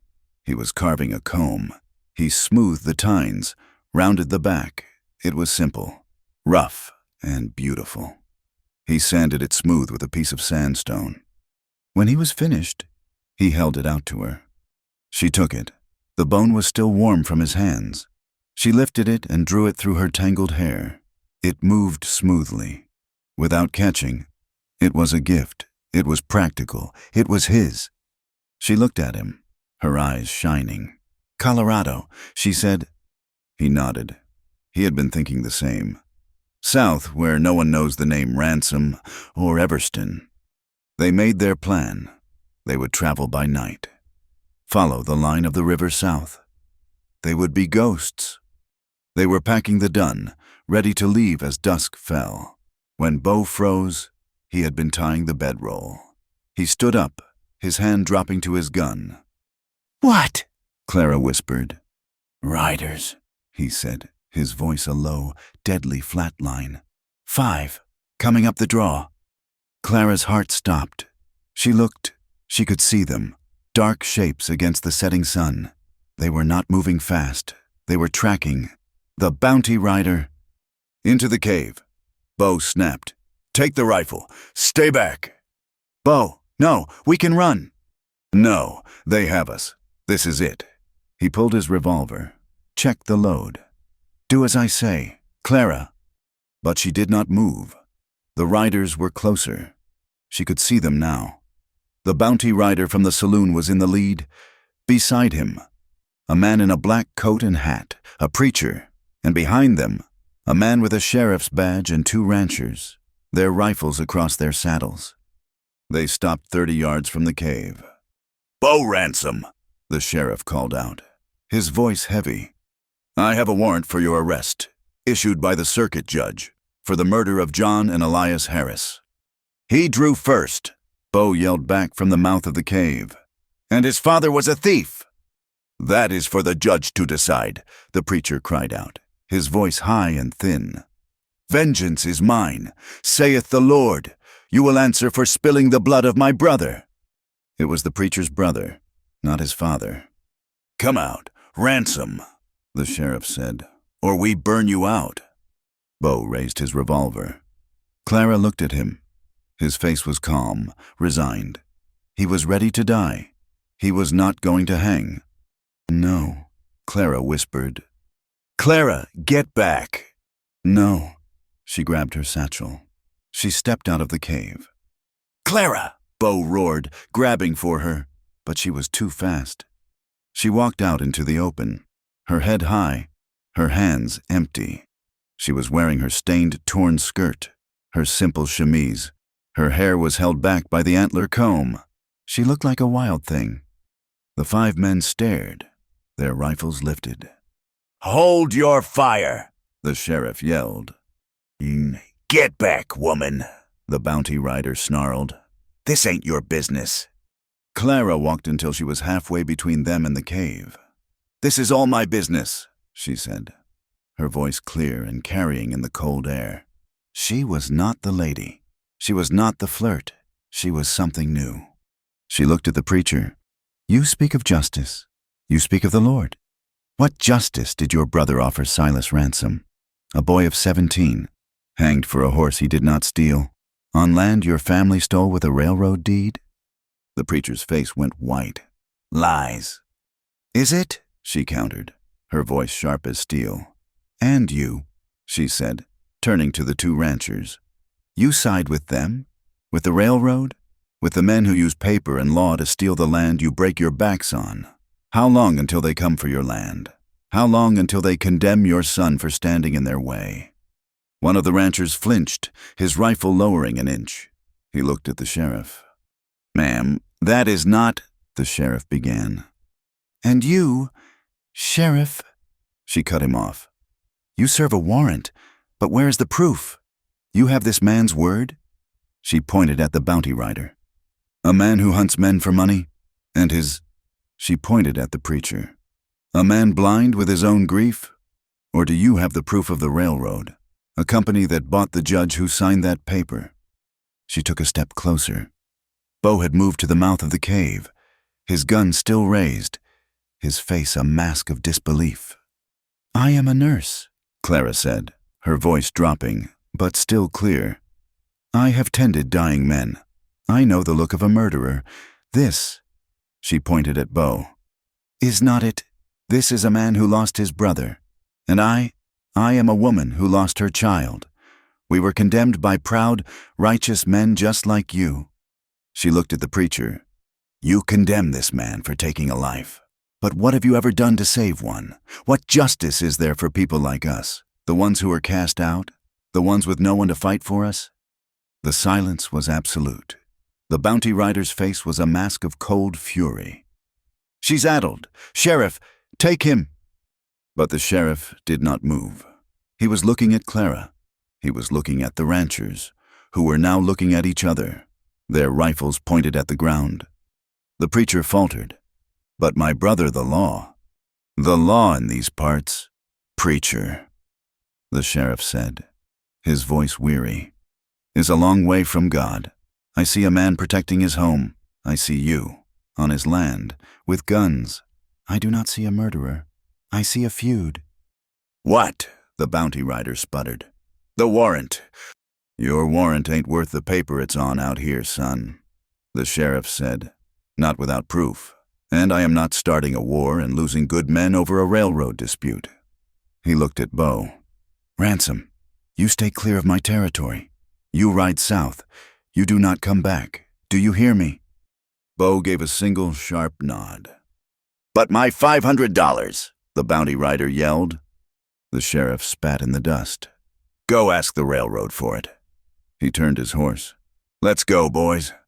The ranchers turned with him. The preacher sat, his face crumpled, defeated. Finally, he turned his horse. The bounty rider was the last. He stared at Bo, then at Clara. His pale eyes were full of a cold, pure hatred. He looked at her as if memorizing her face. This ain't over, he whispered. Then he wheeled his horse and galloped after the others. They did not wait. The second the riders were a dark speck on the horizon. Bo grabbed the Dun's lead. Now, he said, his voice a raw rasp. He threw Clara onto the horse's back and scrambled up behind her, his arms locking around her waist, the rifle balanced across his lap. He kicked the horse into a desperate, lurching gallop, heading not for the open river valley, but up into the broken, treacherous high country, south. There was no trail. There was only rock and shadow. The bounty rider was not a fool. He had not followed the sheriff. He had circled back, a lone wolf, and he was patient. For 2 days, they saw him, a distant, relentless figure, always 2 or 3 miles behind, always gaining. He had a better horse, and he was not weighed down by a second rider. Bo did not sleep. Clara dozed in the saddle, her cheek pressed against his back. They ate jerky and hardtack, drinking from icy streams. The country grew steeper, the air thinner. They were in the high passes, a maze of granite and sheer drops. He's pushing us, Bo muttered on the 3rd night, his voice hoarse with fatigue. He stared back at a faint, far-away flicker of light. A campfire. He's pushing us into the high rocks where the horse can't go. He knows we are too, Clara whispered, her body aching with the cold and the endless riding. He knows we are slower. He knows, Bo agreed, his jaw tight. Tomorrow, we lose him, or we fight. Dawn came with a high, thin wind that screamed through the pines. They were on a narrow ledge, a game trail cut into the side of a mountain. Below them was a 1,000-foot drop. Above, a sheer wall of rock. This is it, Bo said. This pass leads south into the Colorado Territory. If we can make the summit. He did not finish. A sound, a low, cracking groan, echoed from the cliffs above. It was not thunder. It was the sound of the mountain breaking. "Bo!" Clara cried, pointing up. A river of rock and shale was peeling away from the cliff face. It was not an avalanche of snow, but a dry, deafening slide of granite and scree. Bo hauled the dun back, the horse screaming, its eyes white. The rock slide thundered across their path. 100 yards ahead, a choking, grinding cascade that poured into the ravine below. It was over in 30 seconds. But their trail was gone. The path ahead was obliterated, buried under tons of fresh, unstable rock. The path behind them was blocked by the hunter. They were trapped. "Off the horse," Bo said, his voice calm, but his eyes were wide with a terrible, caged urgency. He slid from the dun's back. "What?" "There," he pointed. Above the rock slide, there was a break in the cliff face, a narrow chimney of rock. "We climb. We go over. He cannot follow with his horse. We leave the dun." Clara looked at the horse, the animal that had carried them, its sides heaving. "We cannot. We have to." He grabbed her hand. "Now, Clara, he will have heard that. He will be coming." He was right. The bounty rider would know they were trapped. Bo pulled his rifle from the scabbard. He grabbed a sack with the last of their food. He looked at the dun, his face carved with a pain that mirrored the day he cut his brother down. He stroked the horse's nose. "I'm sorry, boy." He fired one, clean shot. The sound echoed, a sharp, flat crack against the rock. The horse fell. Clara cried out, a strangled sob. "It is a kindness," Bo said, his voice dead. "Better than starving, or him." He grabbed her hand. "Run!" They scrambled over the loose rock toward the chimney. The shale was loose, treacherous. Clara, in her new stiff boots, struggled for purchase. Bo was ahead of her, pulling her. She slipped. Her left foot shot out, wedging between two sharp boulders. Her momentum carried her forward. She fell, twisting, and a white, searing hot pain exploded in her left arm. She screamed. It was not a gasp, but a sharp, animal sound of pure agony. Bo was at her side in an instant. She was clutching her forearm, her face pale, slick with a cold sweat. "My arm," she gasped, the words choked. "Bo, it is broken." He looked, the way her arm lay, at an unnatural, sickening angle it was. "Damn it," he whispered. "Damn it all to hell." He looked back. No sign of the rider, not yet. He looked at Clara. Her eyes were glazed with pain. "I cannot climb," she said, her voice small. "I know." He dropped the supply sack. He put the rifle on his back. He did not hesitate. He slid his arms under her, one behind her back, one under her knees, the same way he had at the stream. "Hold on," he said. "Do not just hold on." He lifted her. She cried out as the movement jarred her arm. He began to climb. It was not a climb. It was a desperate, brutal fight against gravity. He used his knees, his back, his shoulders, wedging himself into the narrow chimney. Clara was a dead weight. Her small, pained gasps muffled against his chest. He was fueled by pure, terrified adrenaline. He was not just carrying her. He was carrying his promise. He bled. The rock tore his hands, his knees. He muttered, "Clara," fading in and out of the pain, heard his voice, a low, rhythmic litany. It was not a prayer. It was a curse. He was cursing the rider, the rocks, the railroad, the world. He was cursing his own helplessness. It took hours. He carried her for what felt like miles, over the summit and down the other side, into a thick, high-altitude pine forest. The sun was setting. The cold was moving in. He did not stop until he could not take another step. He collapsed at the base of a huge pine, his lungs burning, his legs trembling so badly he could not stand. He laid Clara down on the pine needles. She was pale, her breathing shallow. Her lips were blue. The shock and the cold were setting in. "I am sorry," she whispered. "Hush," he said, his voice a wreck. I'll fix it." He looked around, his eyes wild. They were exposed. They would freeze. The rider would find them. He saw it, through the trees, a thin, impossible curl of smoke. He scooped her up again. The pain in his body was a distant roar, but the sight of her, so pale, so broken, was a sharp, clear terror. He stumbled toward the smoke. It was a small, dilapidated shack, a trapper's lean-to, long abandoned. But someone had been there. The smoke came from a hole in the roof. He kicked the door open. It was empty. A small, smoldering fire was in the center fire pit. A half-eaten rabbit lay on a crude spit. A hunter, perhaps. Or a trapper. He was gone. But he had left a fire. "Thank God," Bo whispered. He laid Clara near the warmth, on a pile of dry, rotting furs. He worked with a feverish intensity. He barred the door. He built up the fire. He found a tin pot and melted snow for water. Then he turned to her arm. "This will hurt," he said, his voice gentle. "I know," she whispered. "She was a nurse. She knew what was coming. Do it." He looked at her, his face grim. He found 2 flat pieces of a wooden crate. He tore strips from his own shirt, the one she had mended. He took her arm.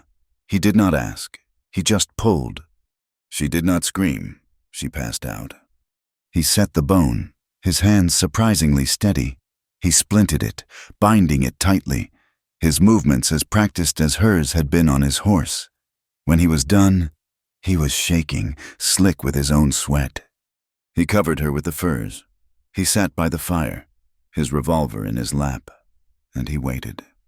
The fever set in by morning.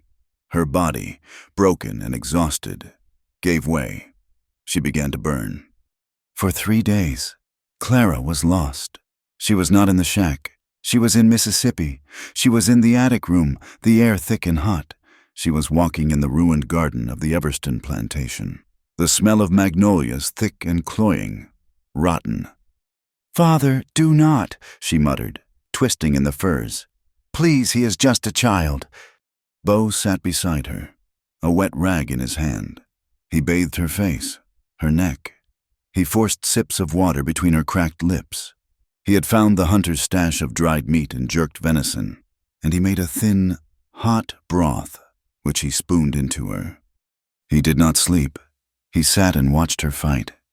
On the second night, she began to cry, not the sobs of an adult, but the high, thin wail of a lost child. "My baby," she wept, her eyes wide, staring at the ceiling. "He is cold. I cannot get him warm. His skin, oh God, his skin." Bo's heart, a thing he thought long dead, broke. He watched her relive the death of her son. The confession from the fireside brought to terrible, delirious life. He saw the full, unadulterated horror of her past, the things she had been running from. He did not know what to do. He was a man of action, of guns and horses. This was a wound he could not splint, a fight he could not win. He was helpless. He felt a desperate need to anchor her, to pull her back from that cold, gray memory. He began to sing. His voice was rough, out of tune, a low, hesitant baritone. It was an old song, a folk song his mother used to sing in their sod house in Nebraska, a song about a river and a lost love. Oh, Shenandoah, I long to hear you away, you rolling river. He sang it over and over. He sang it to his dying brother, Silas. He sang it to the preacher he had shot, and he sang it to her. He sang it to the ghost of her child. It was the only comfort he had to offer. It was the only part of him that was not broken. He sang until his throat was raw, his voice a hoarse whisper, and in the darkest hour before the dawn, her breathing evened out. The rigid, agonized tension left her body. She fell into a true, healing sleep. Clara woke to the smell of wood smoke and the sensation of a profound, leaden weakness. Her mouth was dry, her body a dull, distant ache. Her left arm was a heavy, rigid thing, bound to her chest. She opened her eyes. The light was dim, coming from a single, dirty window. She was in a small, rough room. Bo was at the fire. He was skinning a rabbit with his one good hand, his bad one, the rope-burned one, held stiffly. He was thinner. His face was gaunt. The skin stretched tight over his cheekbones. His eyes, fixed on his work, were dark, hollowed out by sleeplessness. He looked terrible. He looked like he had been through a war. "Bo," she whispered. Her voice was a dry crackle. His head snapped up. The knife fell from his hand. He was at her side in an instant. His eyes, the relief in his eyes was so profound, so naked, it made her heart stop. He did not smile. He just looked at him, as if she were a ghost. "Clara," he breathed. "How long?" she asked. 4 days, he said. "The fever it broke this morning." He helped her sit up. He gave her water. It was the best thing she had ever tasted. Then he gave her a cup of the hot broth. It was thin, but it was life. "You saved me," she said, looking at her splinted arm. He just shook his head, turning back to the fire, embarrassed by her gratitude, by the depth of his own fear. I said it. I did not know." "You did well," she said, the nurse in her assessing the work. "It is straight. It is tight." "The rider?" "Gone," Bo said. He must have thought we went over the cliff, or he lost our trail in the rocks. I have been watching. He is gone. We are safe, for now." They stayed in the shack for another week. Clara slowly regained her strength. Bo hunted. He trapped squirrels, rabbits. He found a high meadow where he shot a small deer. He was quiet, quieter than she had ever known him. He seemed to have retreated inside himself. The vigil had cost him something. He tended to her. He helped her dress, his hands fumbling and awkward on her buttons. He combed her hair with the antler comb he had carved, his touch surprisingly gentle. They were living as husband and wife, a strange, broken, wilderness marriage. They did not speak of the chase. They did not speak of her fever. They just existed. On the 8th day, a man appeared at the tree line. Bo had the rifle up in an instant. "Get back," he said to Clara. The man stopped, holding his hands up. He was not a white man. He was dressed in a mix of buckskin and wool, a colorful sash around his waist. He had a weathered, kind face and long, dark hair in 2 braids. He was leading a single pack mule. "I mean no harm," the man called out, his voice accented, a mix of French and something else. "I am just a trader. I saw your smoke." Bo lowered the rifle, but did not put it down.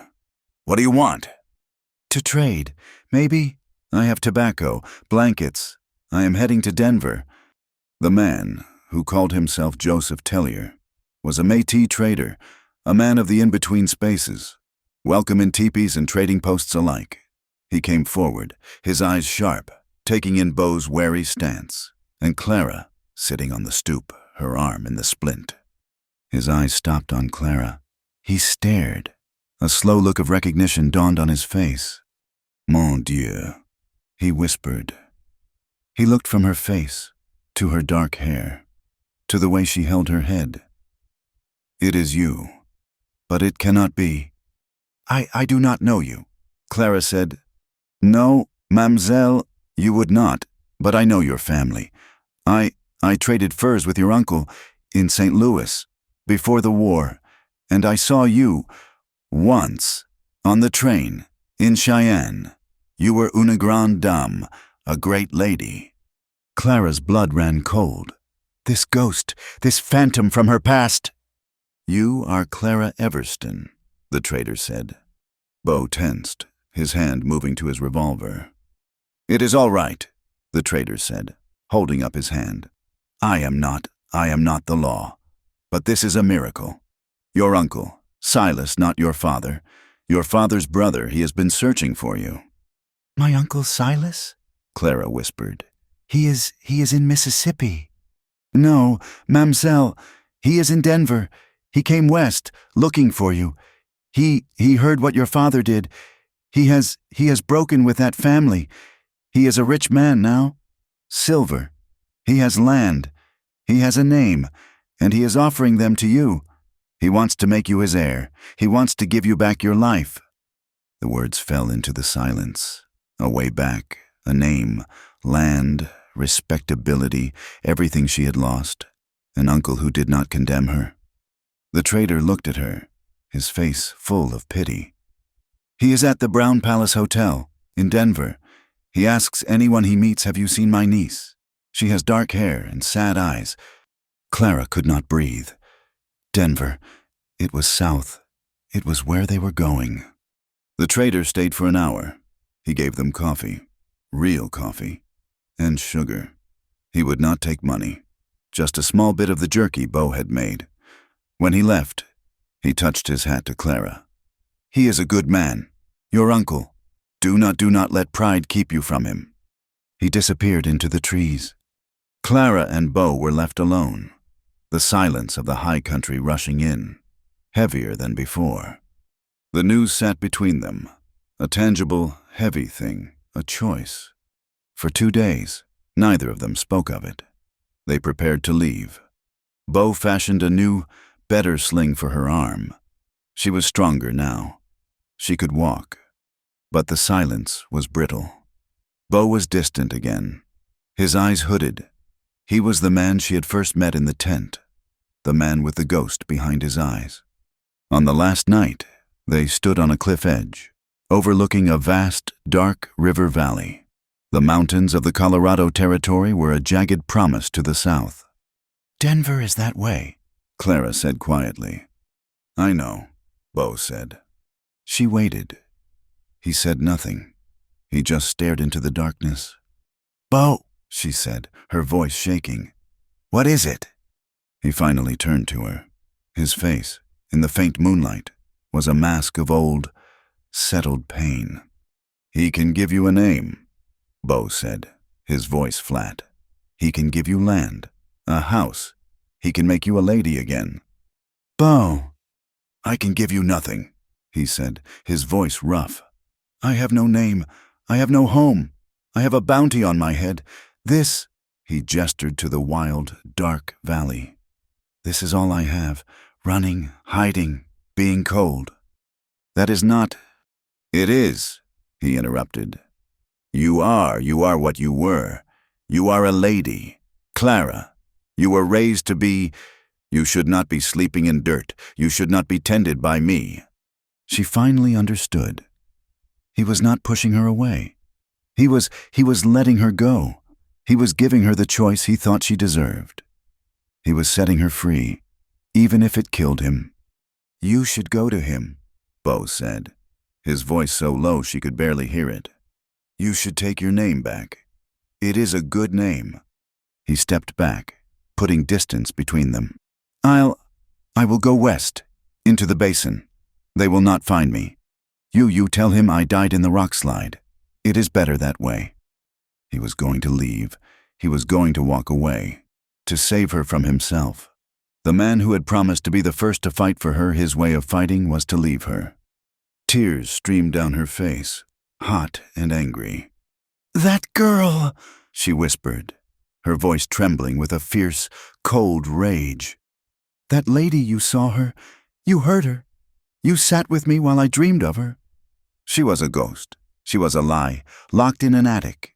She died with her child. She stepped toward him, into his space, her good hand grabbing the front of his shirt.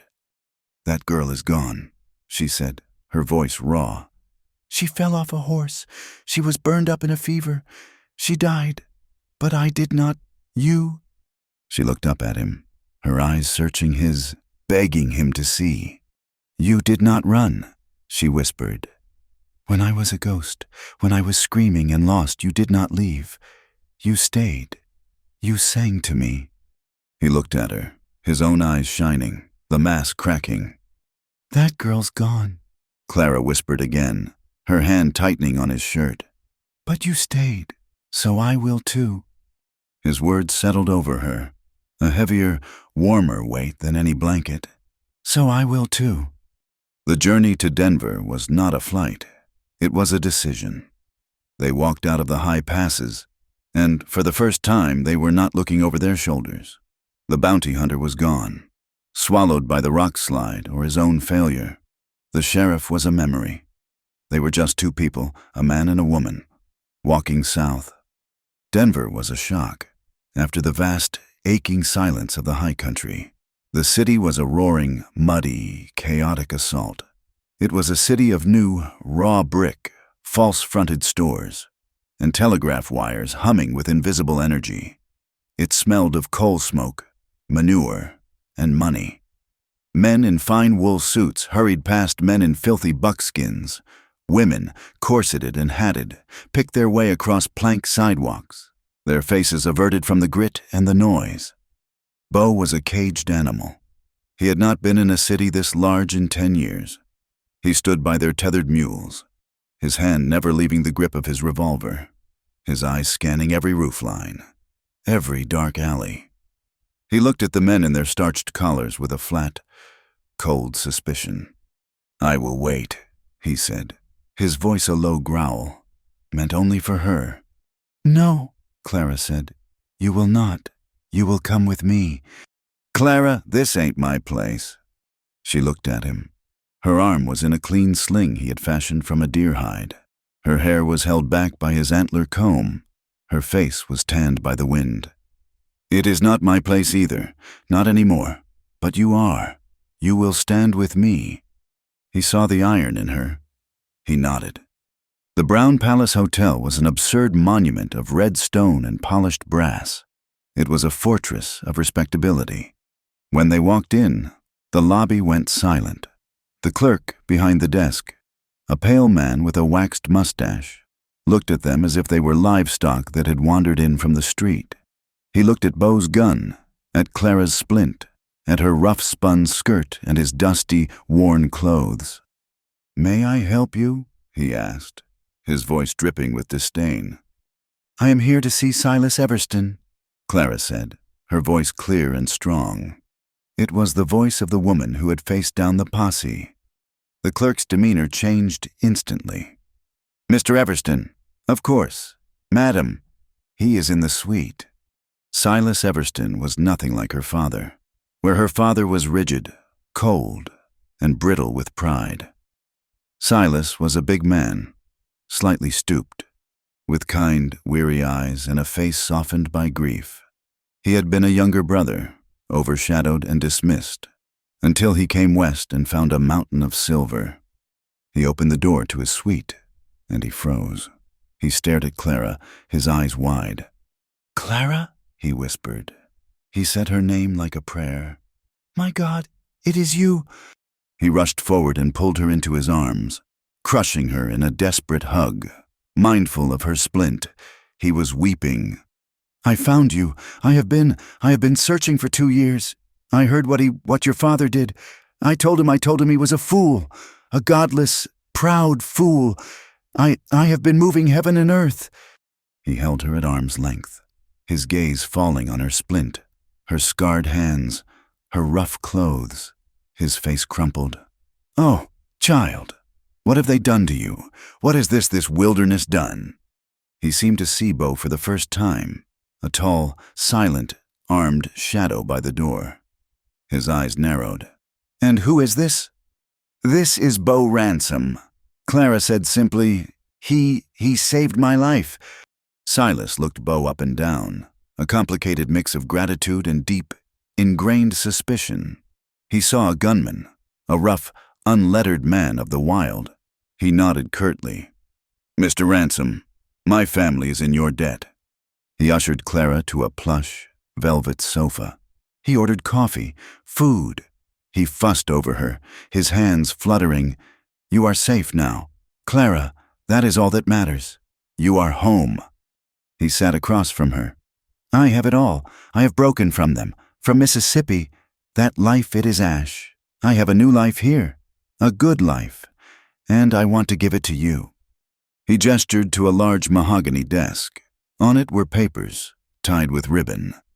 "That," he said, "is the deed to a house, on the hill, with glass windows, and a garden.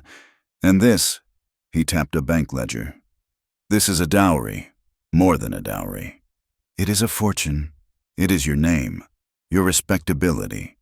It is your second chance. You can be the woman you were raised to be. You can have anything. You need never be cold, or hungry, or afraid again." He was offering her the world she had been banished from. He was offering her, with love, the very cage she had just burned. Clara looked at the papers. She looked at the thick carpet, the heavy velvet drapes that blocked the sun. She thought of the cold, clean wind of the high passes. She thought of the smell of wood smoke. She thought of Bo's hand, so rough, rubbing salve into her cut feet. She looked at Bo. He was standing by the door, his hat in his hands. He was watching her, his face utterly blank, his eyes hollow. He was waiting for her to leave him. He had brought her here, to this, and he was preparing to walk away, to keep his final promise. Clara turned back to her uncle. She reached out with her good hand and touched his. "Uncle Silas," she said, her voice thick with an emotion that surprised her. "You are a kind man. You are the only one who came for me." "Then take it, child," he urged, his eyes shining. "Take it all. Forget what happened. We will erase it." "You cannot erase it," Clara said, her voice soft. It is part of me." "It does not have to be." He insisted. "Yes," she said, "it does. You see a broken woman. You see a disgrace you want to cover with money and fine houses. But I am not broken." She stood up. She walked to the desk. She picked up the deed. The paper was thick, expensive. She looked at the address, the legal, binding words. "I am not broken," she repeated, more to herself than to him. I am just scarred." She looked at her uncle, her eyes clear. "I am already whole." She took the deed, and the bank papers, and with her one good hand, and her teeth, she tore them in two. The sound was a soft, tearing whisper in the opulent room. Silas Everston stared, his mouth open. "Clara, what are you—" "I cannot be that girl again," she said. I am someone else now. I do not want a fine house. I do not want a dowry." She walked to him and kissed his cheek. His skin was soft. "I just wanted to know that someone in my family did not condemn me. And you did not. That is all the inheritance I need." She turned and walked to the door. Bo was staring at the torn papers in her hand, his eyes wide, uncomprehending. "Clara," her uncle said, his voice desperate. "Do not go back out there. With him, that is no life. It is savagery." Clara paused at the door. She looked back at her kind, worried uncle. "No," she said, a small, sure smile on her face. "It is not. It is just life." She took Bo's hand, the one that was not holding his hat. His hand was rough, calloused, real. She pulled him from the room. They walked out of the Brown Palace Hotel, into the bright, harsh sunlight. Clara did not look back. Bo was silent, his mind reeling. He looked at the torn papers she still held. She stopped at the hitching post. She let the pieces of paper fall from her hand. The wind caught them, tumbling them in the dust with the horse manure and the trash of the street. "Clara," Beau said, his voice a hoarse whisper. that was a fortune. That was safety." She turned to him. She reached up with her good hand and touched his face, her fingers tracing the scar over his eyebrow. "This is safety," she said. He stared at her, and finally, the ghost behind his eyes receded. A slow, hesitant, unpracticed smile touched his lips. It transformed his face. "So," he said, his voice still rough. "what now?" "Now," she said, "we use my father's money." She still had the oilskin packet, the money to disappear. "We are going to disappear," she said. They did not buy fine things. They bought a strong wagon, 2 mules that looked like they could pull a mountain, and tools. They bought axes, a 2-man saw, a plowshare, shovels. They bought barrels of flour, salt, coffee, sugar. They bought sacks of seed, corn, beans, wheat. They bought a new rifle, a small, light point .30 caliber. For her, they bought blankets and canvas and a small, cast-iron stove. They left Denver and headed south, into the mountains. They traveled for 3 weeks, leaving roads, then trails, then civilization itself behind. They were looking for a place no law could reach, a place no railroad deed could touch. They found it, a high valley, tucked between 3 granite peaks, watered by a spring that gushed cold and clean from the rock. It was a bowl of green, sheltered from the wind, filled with aspen and pine. It was a place to make a stand. It was a place to build a home. The seasons turned. The first winter was hard. They lived in the wagon box in a canvas tent, huddled around the small stove, while the snow piled 10 feet deep around them, but they were together. In the spring, they felled the trees. Beau taught her. His hands, strong and sure, guided hers on the saw. They learned the rhythm of each other, the pull and push, the steady work of building. They laid the foundations, and log by log, their cabin rose. It was small, just 1 room, with a packed earth floor and a roof of sod, but it was theirs. Her arm healed, the bone setting clean and strong. Beau, in turn, taught her to survive as he did. He took her new rifle and taught her to shoot. She was a natural. Her hands were steady, her eye clear. The nurse in her was precise. She learned to track, to hunt. She learned to fish in the creek, to lay a fence, to split wood. Her body, once bound by corsets, grew hard, strong. Her hands, once scarred by tending the dying, were now scarred by living. And in the long, dark evenings, by the light of a single kerosene lamp, she read to him. She had saved her 1 small book of poetry. At first, he was wary, suspicious of the fancy words, the world he did not know. But he sat and listened, mending his tack, his head bent, listening to the cadence of her voice. She read him stories of old kings, of the sea, of loves lost and found. She brought the world she had left behind into their small cabin, and she gave it to him. They were no longer 2 broken pieces. They were, as she had told her uncle, whole. One night, 2 years later, the rain came. It was late autumn. The aspens had turned a brilliant, burning gold. A storm rolled in, not with the violence of the high passes, but with a low, steady drumming. It was the sound of the world being washed clean. Clara stood at the small, greased paper window, watching the rain fall. Their cabin was solid, warm. The fire burned low in the stone hearth Beau had built. He was sitting on the floor, mending a boot, the firelight playing over his dark hair. She smiled, a small, private smile. She remembered that first night, the wet canvas, the fear, the shame, the man with the ghost in his eyes. She turned from the window.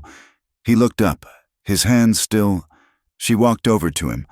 She did not say anything. She just sat on the floor in front of him, between his legs, and leaned back against his chest.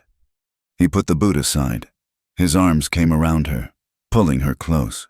His embrace was a familiar comfort, as solid as the log walls around them. They sat in silence, listening to the rain on the roof, the hiss of the fire. "It sounds just like it," she whispered, her head resting on his shoulder. "That first night, in your tent." He nodded, his chin resting on the top of her head. His hand stroked her arm, the one that had been broken, now strong. She was quiet for a long time. "I thought," she said, her voice soft, "that you had saved me. That day in the fever, that day with the posse.